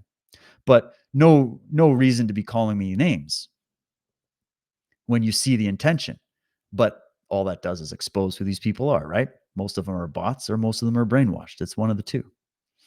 But what if that's the scenario? And now we're going to sit back and go, well, what do we do next? I don't know. I don't know what's going to happen. This is a whole new pioneering situation. We've never been here before. And I'm getting messages telling me every day, all over the place. I was actually overwhelmed. I didn't expect it to go this big. And I'm getting people messaging me going, you have more support than you think. Thanks for speaking out. Because what I think I did it wasn't just about the 51st state thing. I think this subject is resonating with Canadians because when you start talking about a 51st state potential, it starts the conversation about all the issues that we're experiencing in Canada. So do you see how this is actually like a device to be used to start the conversations that need to be had that weren't being had for so long? And that not having those conversations is what has led us to the certain situation that we're in right now. So people are resonating with it because it brings the discussion to the table of, well, how did we even get into the position where we were capable of being taken by the United States as another state? Like, how did we even get to this discussion? That's the greater power about this. When you're talking to your friends that are confused right now. So whether you believe in a 51st state or not is kind of besides the point, is what I'm telling you. What's the point is awakening. What's the point is getting people to see the hidden jujitsu going on and to stop living in the world of optics and what you see on the surface. And you're just not reading the fine print on the package before you buy it and jumping to conclusions. We got to get out of that, or we're going to tear each other apart and we're going to be targets for more psychological warfare. Also, we need a hopeful message that's legitimate. I don't want to make bullshit hope. Like that's not, we don't want that. That's just as equally destructive. But like, the reason I can use the word hope is because nothing is certain in the future. Nothing is certain. If nothing is certain, then you can only have hope, but it can be informed hope because you're making decisions that are going to lead you to a really good chance of good things happening. And that's the best you can do. It's the same thing when you're on the bottom of mount with that example in jiu-jitsu. I think that this move I'm going to start working on with these little incremental adjustments, I believe and I think with past experience that this will lead to the outcome that I need in order to save me from this position. But along the way of me making those little movements and doing these little adjustments, my opponent is also got moves they can use, and they can pull my elbow away and flatten me back on my shoulders and grab my head, and they can pin my arms. And there's variables that show up as you're on your track of reaching the goal you have. Variables come in. That's war. That's fighting. So when you see little hiccups in this bigger war, just relax. What do you do in jiu-jitsu when you are working on a movement and you're on your way, you're 90% there, and then your opponent puts a spanner in the works? What do? Do you just go off, you win? No, okay, back to the drawing board. Let's work on attacking the other side. Oh, that doesn't work. Let's go to you're like water trying to carve its way through rock and just find a pathway. Those are the successful warriors. Those are the successful operations. And that's how this thing has been playing. That's how I've been watching this movie over the past how many years now. And that's what I see. And I see it magnified times 10 in my face right now more than ever. And so if we as a country work towards positive change, and that positive change could be these discussions about constitutional reform, changing our situation with the media, getting rid of all these deep state actors. We got to figure out how we're going to deal with that. And if that means we have to form strategic alliances with partners that are also engaged in fighting the exact same people, we may want to take that up, at least to a degree, at least even temporarily, until we can get on our own feet.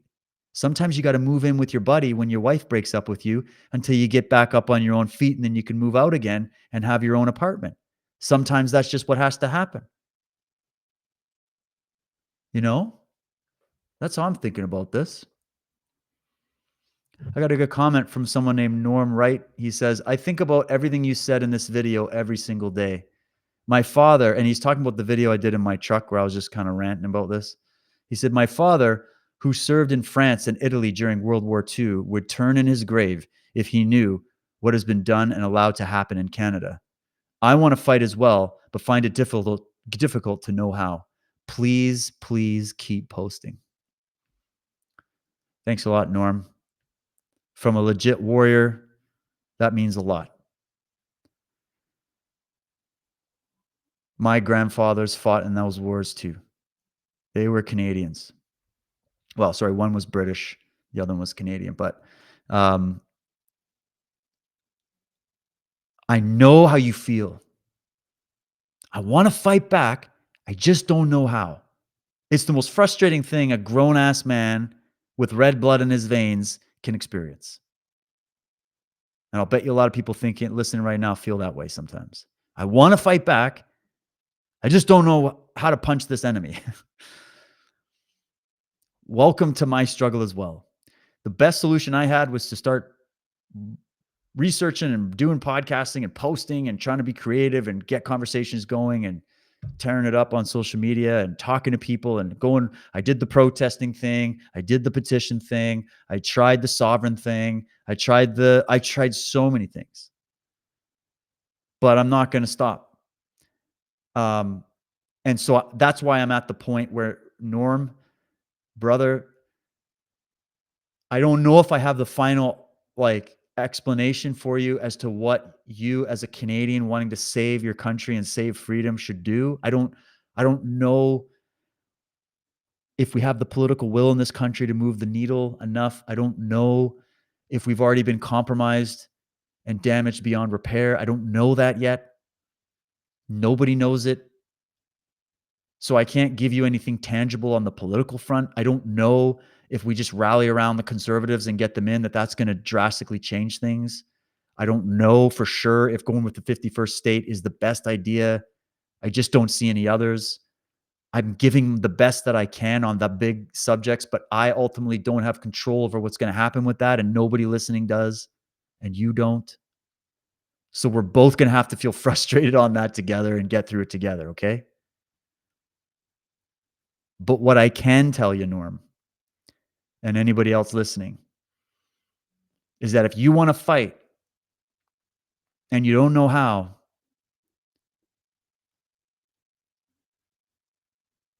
it's the fight in your mind that is the domain in your control. And the fight in your mind is going to go something like this: I can't fix this big meta situation. I want to. My cells are screaming at me that I got to do something.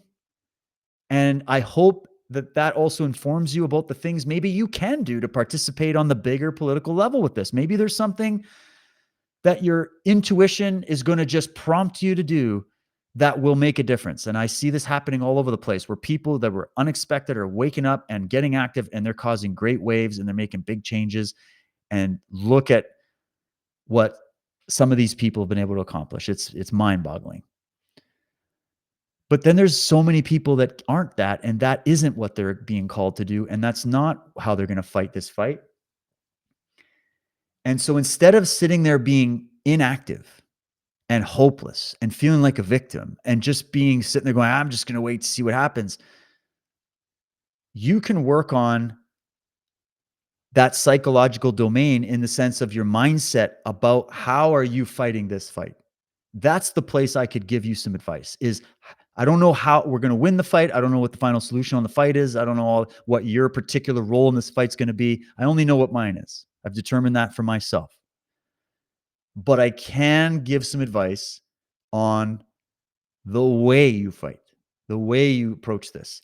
And if you are internally defeated, if you are psychologically defeated, if you're internally weak right now, if you're suffering deeply right now, you're not to be out there bringing that into this bigger fight. It's a prompting. The real prompting should be, I've got to address that inner house and deal with my mindset and deal with that inner stuff as I'm fighting this bigger fight. And you're going to have to fight two fronts simultaneously. But the way you do it is by getting proactive with something. For me, getting on these streams can be a hard thing sometimes. Other times, it's therapy because I get to speak without being interrupted every 2 seconds, without being challenged every 2 seconds, without being, your voice gets drowned out. Like you get to just sort of say your piece. And then I feel relief that I'm like, at least I said my piece the best I could. Isn't always perfect. I'm cool with it. At least I did something to try to influence some change or inspire just one person. That made me feel like I was proactive. And I don't know, as a man, being proactive is what battles off depression. There's actually a really good speech from Trump the other day when he was talking about this. He's like, if you're feeling depressed, work your ass off. Apply yourself to something, work your ass off. Understand, this is not what he was saying, but I'll continue. Understand when I was saying this hidden jujitsu stuff and what it is to develop, that it's incremental stages that get you to the bigger stages. So we can try to do all these other things to fight back, but if you're not in a good state in your psychologically, you won't be effective in the fight that you're here to fight. And you probably won't even be able, the reason why this is so big of a process for you is that you will be unable to detect what your inner prompting is trying to tell you to do, what your inner guide, what that inner kingdom is speaking to you. You won't be able to even detect it if you're stuck in trauma, if you're stuck in anxiety and fear and doubt and worry about everything. You won't be able to do what you're called to do. So first thing is remove the obstacle of that depression, that anxiety, or you'll never be able to remove it, but you can be more effective against it, just as you can become more effective in your jiu-jitsu game. And maybe that's why I use jiu-jitsu. Like these days, jiu-jitsu has become extremely therapeutic. I'm training like every single day right now. I'm in there all the time. And I just find it such a good metaphor for what we're doing on this bigger fight, to make the fight small. So maybe do that. Make the fight small. Find something that you can apply yourself to where you can feel the pressure and the challenge, but then you can also practice being successful dealing with that pressure and challenge. And that'll help your overall disposition as you fight this greater challenge right now. So you got to find almost like a a separate thing from all this, an activity of some kind that pulls you into that part of yourself that lets you access all that stuff that you have, those little superpowers that you have. And then when you come out of that, you'll go back to this fight about saving your country from peril, and you'll have a better disposition. You'll have more hope in you that you just tangibly earned. You'll have more energy. You'll have more fight. So that's the best I got. And we're going to figure out, and you have to believe it. You have to believe in yourself, and you have to believe in humanity enough. I know our faith in humanity has been shot to pieces. Trust me. There's times I want to sit there and swallow the black pills with you. But then something positive happens. Then a nice gentleman like Norm messages me, or so many people that message me, and I see, and then the positive things happen. And then I see bad, evil people getting taken down and demoted and arrested. And I see good things happening as well. And I go, okay. Also, the memes help. Okay. The funny memes help. It's also a great way to relieve your mind. But the last thing we need in Canada is hopelessness and despair right now. That will ruin you faster than any Trudeau ever could. So that's number one. You got to stay in the game. You have to have enough hope in yourself and faith in yourself and faith in whatever you have faith in to believe that there is good in this world. It is worth fighting for. The bad guys aren't the only show in town. Humanity is a mix of light, dark, and everything in between, and therefore all of our systems and all of our banking institutions and all of our governments and all of our businesses and all of our countries and all the things we've ever created are also a mix of the same: good, bad, ugly, and everything in between, because that's what we are. It's a reflection of consciousness in the end. When you look at it from that perspective, you realize this isn't about just daily events. We're part of a bigger process of history, a bigger process of nature, a bigger process of evolving creation. And that kind of takes the sting out of some of the dark things. So look to the people who are shining a light right now. Look to the people who are setting an example right now as proof that evil isn't the only power in the world. And then start from there and get yourself out of the basement gutter of believing that it's hopeless, because it's never hopeless, ever. If you're even able to perceive that things are bad, that must mean there's a part of you that's good enough to see the bad. You can't see the bad if you don't know what bad is. I think that's the problem with a lot of these bad people, is that they're so bad, they think bad is good. They think up is down. They think left is right. You know? Whereas when you have goodness in you, goodness is integrity, merit, strength, fortitude, empathy, wisdom, understanding, right? That's what good people are. People that want to see good for themselves and others. They have a dimension within them that allows them to see the dark. We were just doing this amazing series on Unslaved called The Undiscovered Self. We were getting into the thoughts of Carl Jung on this. And this brilliant essay he wrote. We've been going through it. It's like 6 parts. I'm working on, right after this stream, I'm going to be working on getting it up on Enslaved for you, part 6. We've been doing, and it's just, I love these episodes we've been doing with Luke Renda. You got to check out Luke Renda. He also does jiu-jitsu, by the way. He lives in Canada as well, and he's a great guy. And we've been talking a lot about it. And I can give you a little teaser.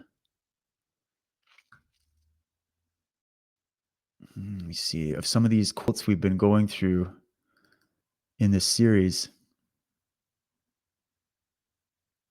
Yeah, he's talking about, like, here's something, just an example of what we were talking about in that. It kind of dovetails what we're going on here, just on the psychological level. So Jung is saying, so long as the individual can hold fast to his traditional beliefs and the circumstances of his time do not demand stronger emphasis on individual autonomy, he can rest content with the situation. But the situation is radically altered when the worldly minded man, who is oriented to external factors only and has lost his religious beliefs, appears en masse, as is the case today.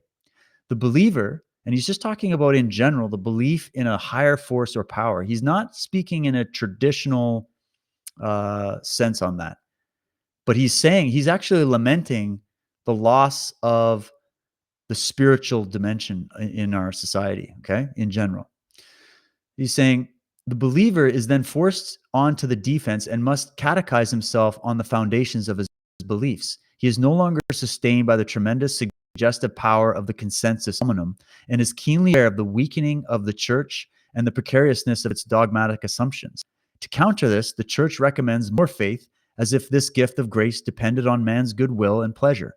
The seed of faith, however, is not consciousness, but spontaneous religious experience, which brings the individual's face into immediate relation with God.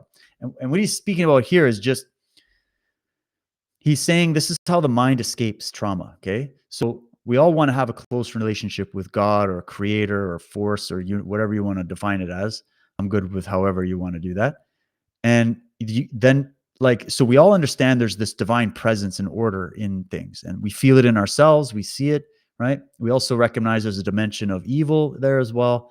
And then in order to escape the trauma of not knowing how to have a direct communication with that divine power, we escape into dogmatism and form all these concrete buildings with these specific rites and rituals, paint by numbers. I saw it happen in the martial art world and the philosophical world as well. And then we think that is divine presence. And we forget that was all just supposed to be a symbol and a sort of ritual practice to lead you to the divine presence. But then we take the fake thing as the real thing, and then we wonder why our faith and our power and our knowledge of this is not fully actualized. And it's because we stopped communicating in the real thing, and we started believing in the fake thing. Isn't that the same thing that has diminished the power of our religions in the West, where they could have been so much better and stronger and more rooted and more actually based on forming relationship with that divine presence, as opposed to creating a bunch of fake straw man idols to pretend that that's the divine presence, where it's just hollow and fake. That's what destroyed religion. And then the priesthood that started advocating for that false light took power like a church, like a religious deep state, over the religious houses in our society, and oriented them more towards that and less towards direct experiential communion with the divine presence within you and around you and in all things. And that's Young, and I've had other guys, I'll do more on this on my Substack, are talking about how that got degraded. But he's talking here about it's the spontaneous religious experience which brings the individual's faith into immediate relation with God. I know we got off on a track, but this relates to the political discussion. This is the same thing that happened in our political world. There's a real organic, scientific set of principles and values that were created and crafted over time that ended up in Western values, the American Constitution, etc. Right? There's a lineage of it. I've got a good quote on this that I can go to as well to add more on what I'm talking about.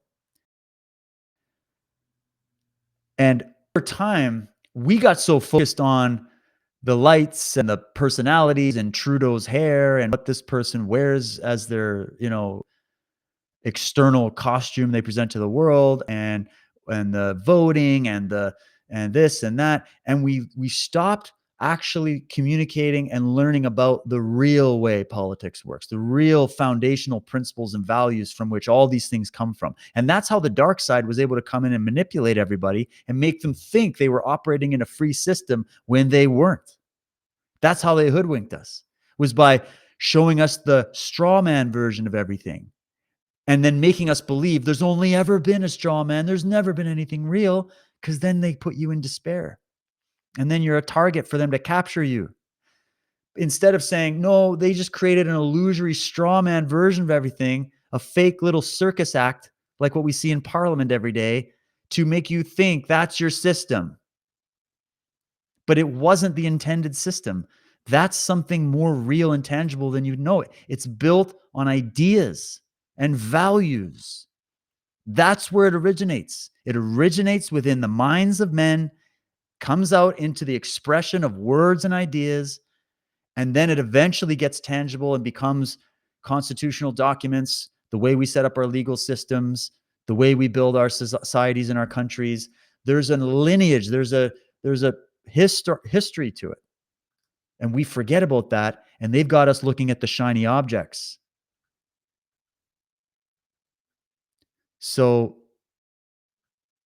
I've got to zoom down here. Oh my God, that's some funny clips. Just go on my X feed, man. I've got some good there.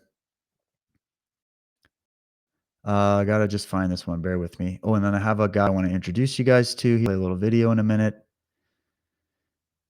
Let me find it. It's important.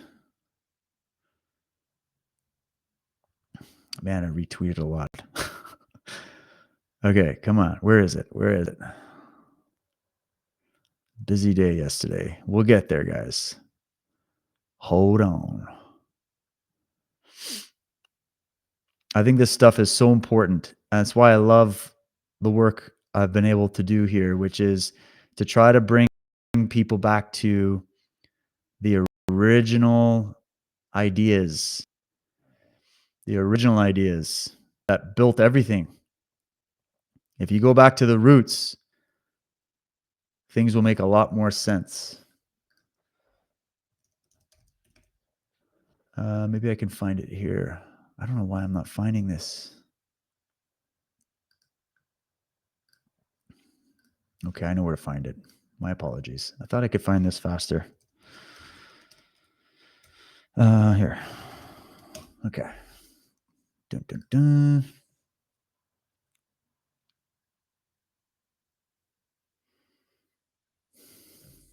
All right. This is from Ayn Rand, and she's talking about the origin of man's rights in an American context. Okay. Listen to what she says. The most profoundly revolutionary achievement of the United States of America was the subordination of society to moral law. The principle of man, so this is the only subordination there should ever be. And there's a reason for it, so you don't have criminals running a roost, right? The principle of man's individual rights represented the extension of morality into the social system. So it wasn't something that invented itself in a vacuum. It has a lineage of ideas behind it. As a limitation on the power of the state, as man's protection against the brute force of the collective, as the subordination of might to right. That's a huge part there. Your protections aren't the protections in your constitution. So Canada, listen up. If we want to reform our constitution, please listen to this extremely important element that is missing in Canadian society. It's one of the values we didn't adopt, and that's why we're in the shit show we are. Your constitutional documents are not just there to protect you from the government. You must understand that the government is an extension of something else. And can anybody tell me what that something else is? What really is the government an extension of? And let's not get into, oh, they're an extension of the WEF and the New World Order and the Admiralty. No. Let's think philosophically, okay? And it's very tangible as well. It's not just pie in the sky. The state is the extension of the people, the crowd, the mass mind, the tribe, okay? So your protections, if we say individual rights, which is not as enshrined in Canadian values, right? Because we are more of a monarchical socialist type setup. We need to reform it to protect individual rights. If you value having your own individual autonomy in any way, do you have your own mind? Do you have your own hopes and dreams? Are you born and die really alone at the end of the day? Are you an individual? Do you have your own opinions? Or do you want to be governed by the masses?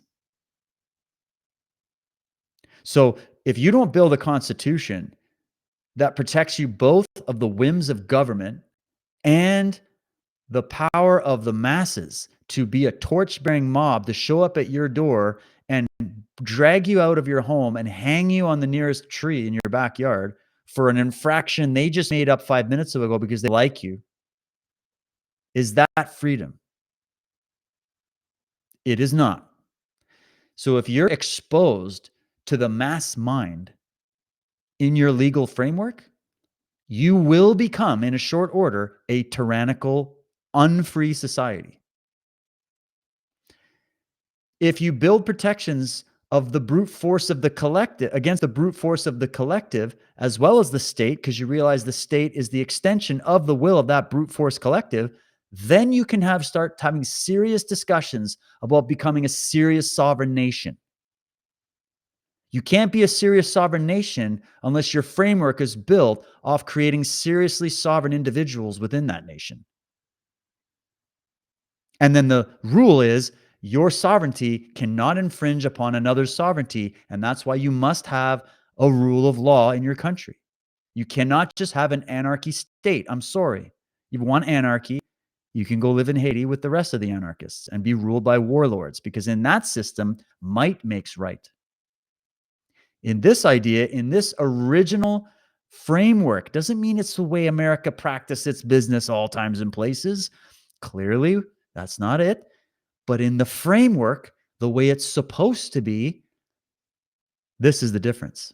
So let me do it again. The principle of man's individual rights represented the extension of morality to the social system as a limitation on the power of the state, as man's protection against the brute force of the collective, as the subordination of might to right. The United States was the first moral society in history because of this fact. All previous systems had regarded man as a sacrificial means to the ends of others, and society as an end in itself. The United States regarded man as an end in himself, and society as a means to the peaceful, orderly, voluntary, big term, coexistence of individuals. It's a good country is supposed to be a voluntary coexistence of peaceful orderliness with other individuals. All previous systems had held that man's life belongs to society. This is Canadian brainwashing 101. That society can dispose of him in any way it pleases, and that any freedom he enjoys is his only by favor, by the permission of society and the state. That's why you have a charter of rights and freedoms and not a constitution. You've been given permissions because you're living on a ship. You're a citizen. You have a citizenship to a ship at sea on the Maritime Admiralty legal system of the British Empire. So that's why they took your rights and freedoms away during the lockdowns, because they're not inalienable rights in the Canadian system the way they are in the American system in the original vision. They are some privileges that have been graciously handed to the subjects of the crown, which can be retracted at any wish of the crown. Fuck your monarchy. I don't want that.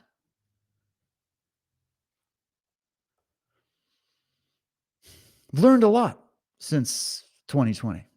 So, the permission of the society, which may be revoked at any time. The United States held that man's life is his by right, which means by moral principle and by his nature. That a right is the property of an individual, that society has, as such, has no rights, and that the only moral purpose of government is the protection of individual rights. Now, get this. Let's go to the lineage now, where this came from. America did not show up in a vacuum, okay? It took centuries of intellectual, philosophical development to achieve political freedom. It took centuries of trying over and over and fighting and dying and being enslaved to one brute or another over and over again. I wish time travel existed. Maybe it does. That's another podcast. But I wish we could have access to it so that we could go and see and compare with every other version of all the systems we keep talking about. It was a long struggle stretching from Aristotle to John Locke to the founding fathers. She's going all the way back to Greece, bro. It didn't just start with 1776 and a document being signed. These are ideas that took humanity centuries to forge and find out the hidden jujitsu level of in order to reach a conclusion and then try an experiment that in many ways succeeded and only failed in the areas where the original system was rejected and the original founding documents were ignored and blocked.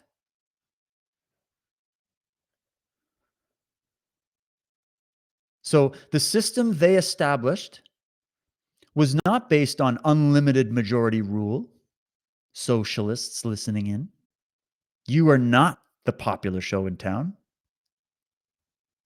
That is not the system that was created.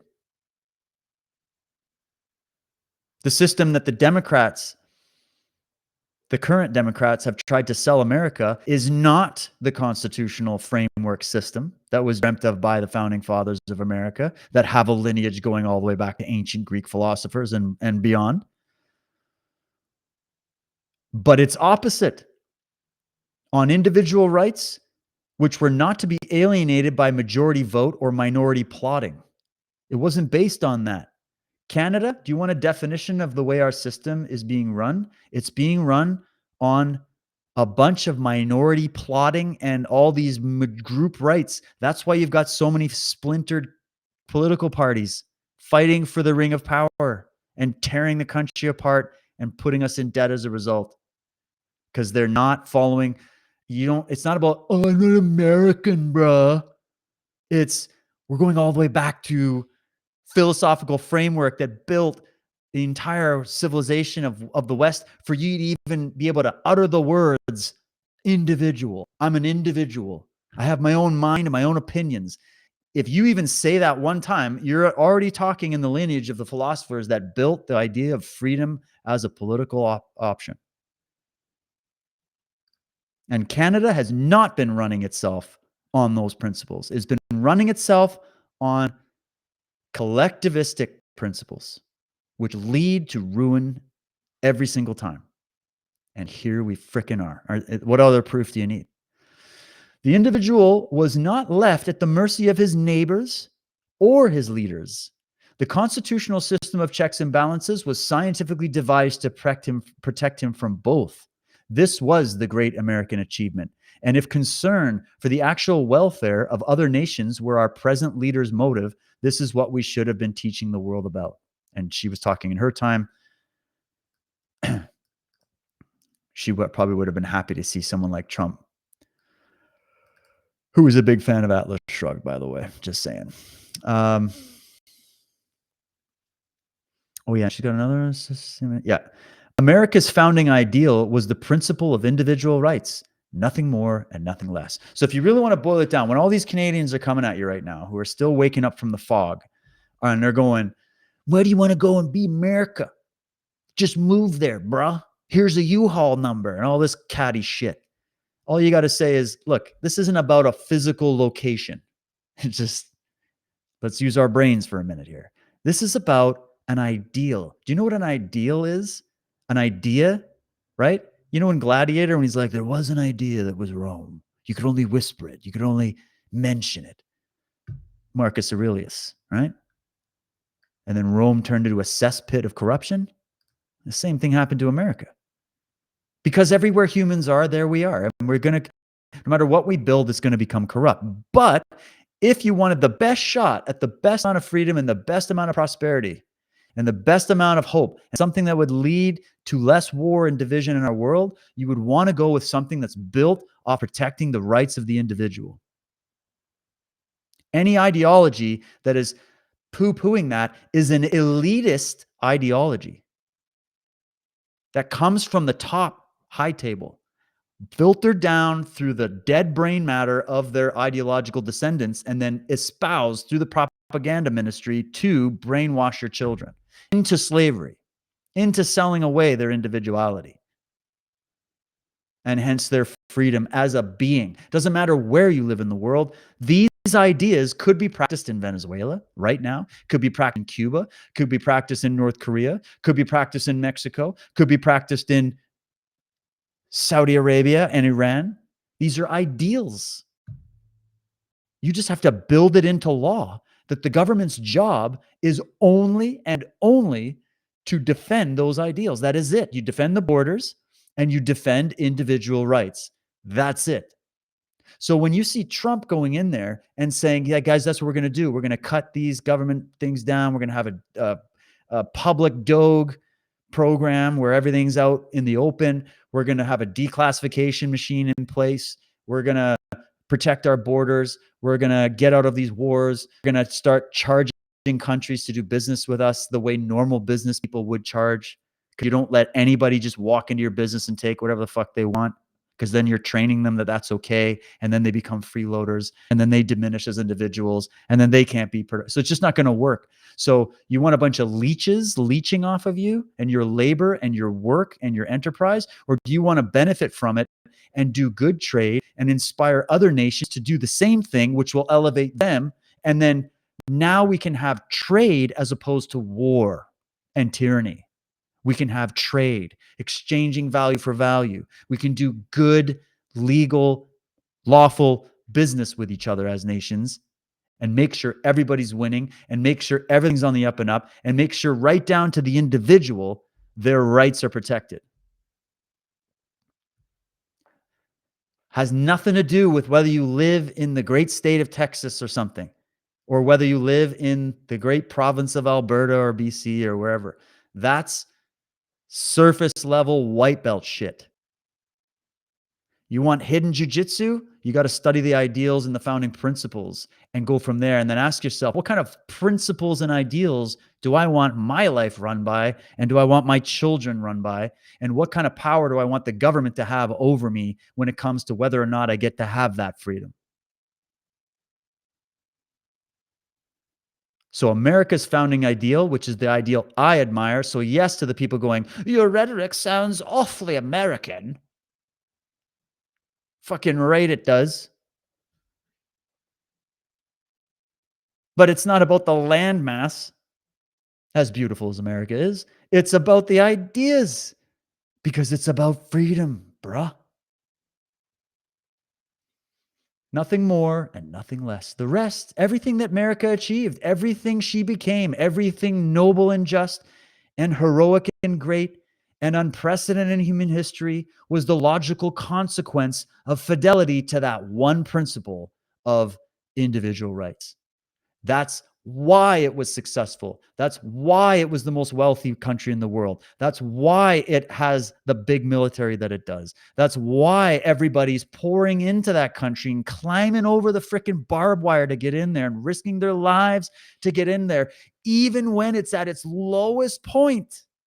Even when it's at its corrupt deep state point, it is still the shining light of hope in the world, only and only because of the principle of individual rights. That's why people want to be there. They might not even realize that that's why they want to be there. They just want to be there to get free shit and watch, Hollywood movies and go buy Nike running shoes or whatever. They think it's about that.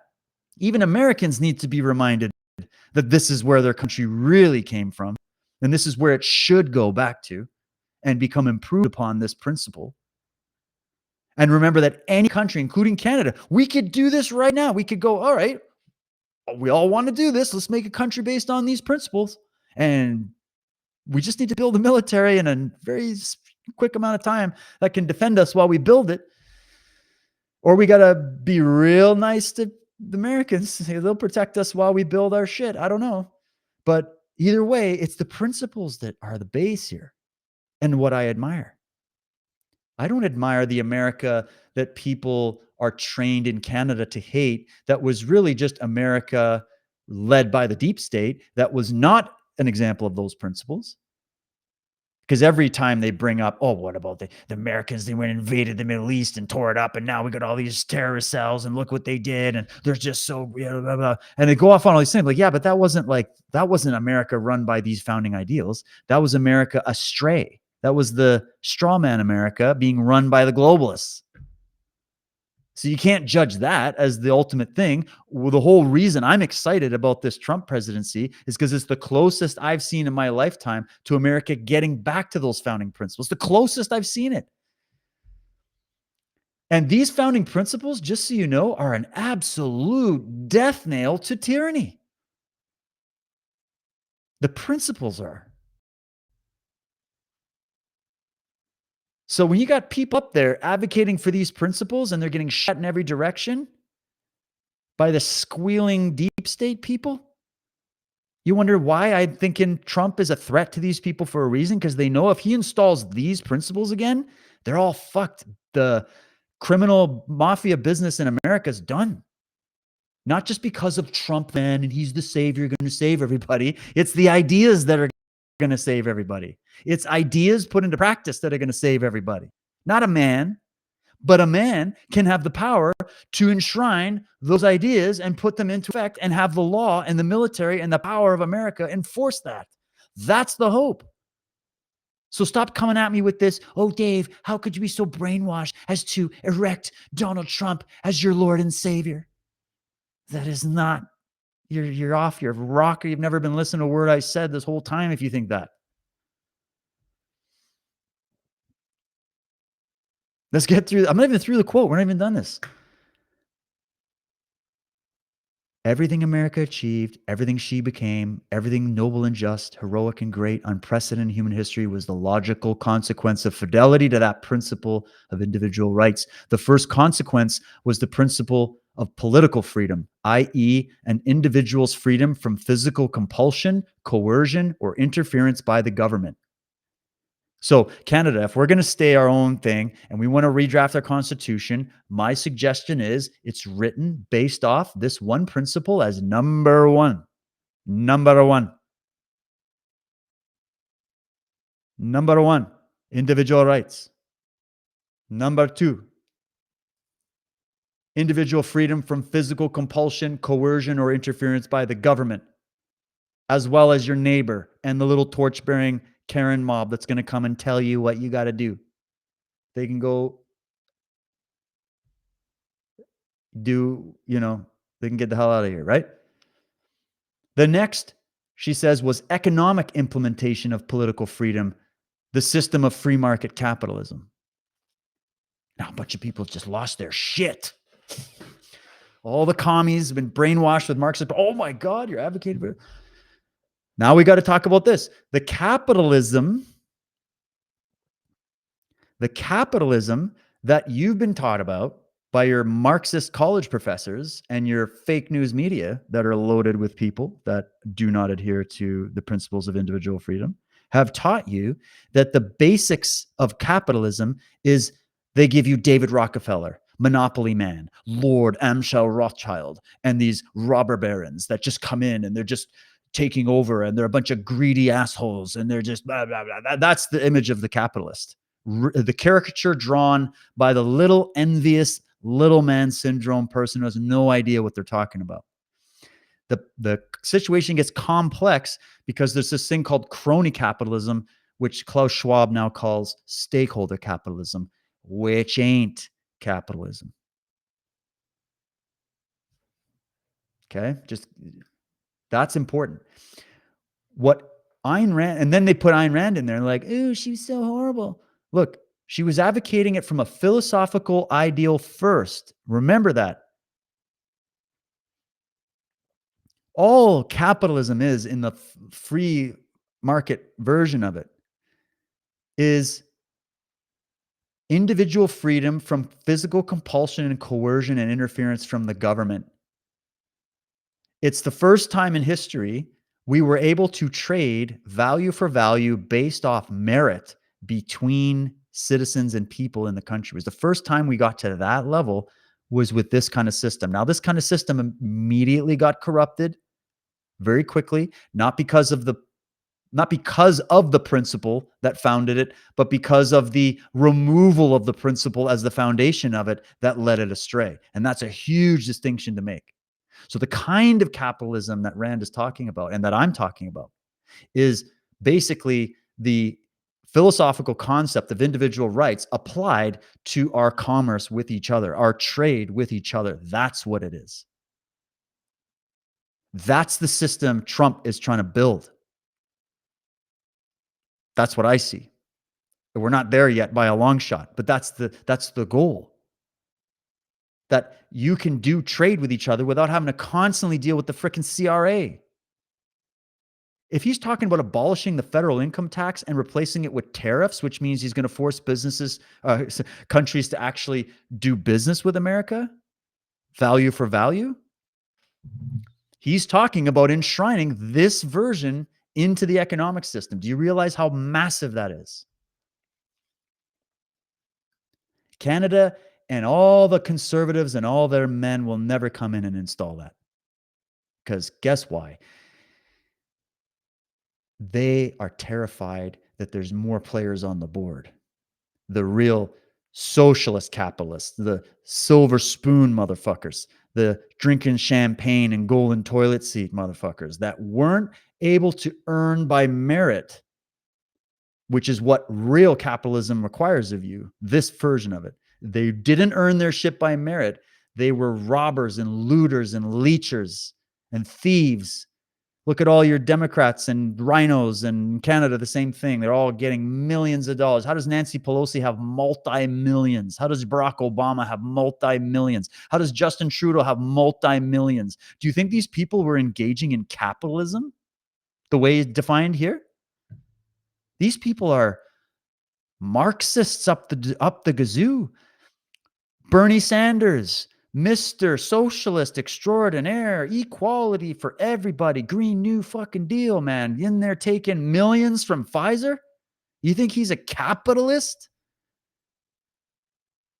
You're off your rocker. These guys are thieves. They're bloody thieves. And if you have a capitalist system, a free market system that actually enforces the value and principles of individual rights without the coercion and compulsion from your neighbor or the government, those deep state players have no soil to grow out of. They have no foundation to launch an attack from within. They have no play.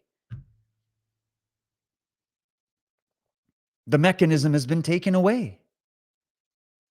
That's the big bombshell that needs to go off for people. So, wow, we're well past 2 hours. I'm going to have to get my daughters to dance. There you have it. I'm kind of impartial to, I would personally be thrilled to be part of the 51st state, to be honest with you, because I feel like it's a closer drive to the destination of individual freedom and prosperity than to stick it out with the busted ship of Canada. But I love my country. I love my land. I love my people. And I want to do the best I can here to help get to the best outcome possible. And if there's a way or a hope or a possibility that we can somehow resurrect ourselves out of the ashes in like less than a year, count me in.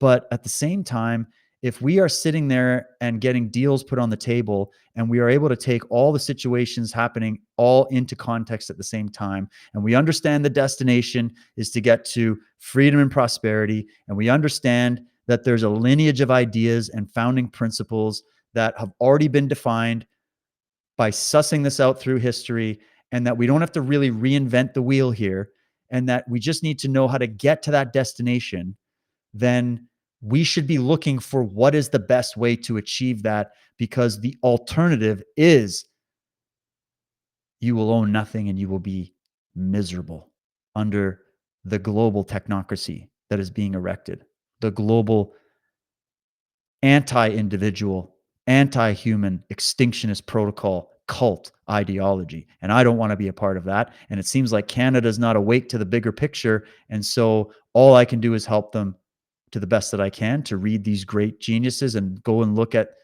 the data and come to a conclusion. And we've got to do something, and we got to do it quick as a country. I mean, as individuals, I gave my best advice. It's psychological, spiritual warfare, man. Put that armor on every single day. Give yourself something that's going to keep you sane and happy and focused on winning and succeeding and thriving and becoming stronger. And don't despair.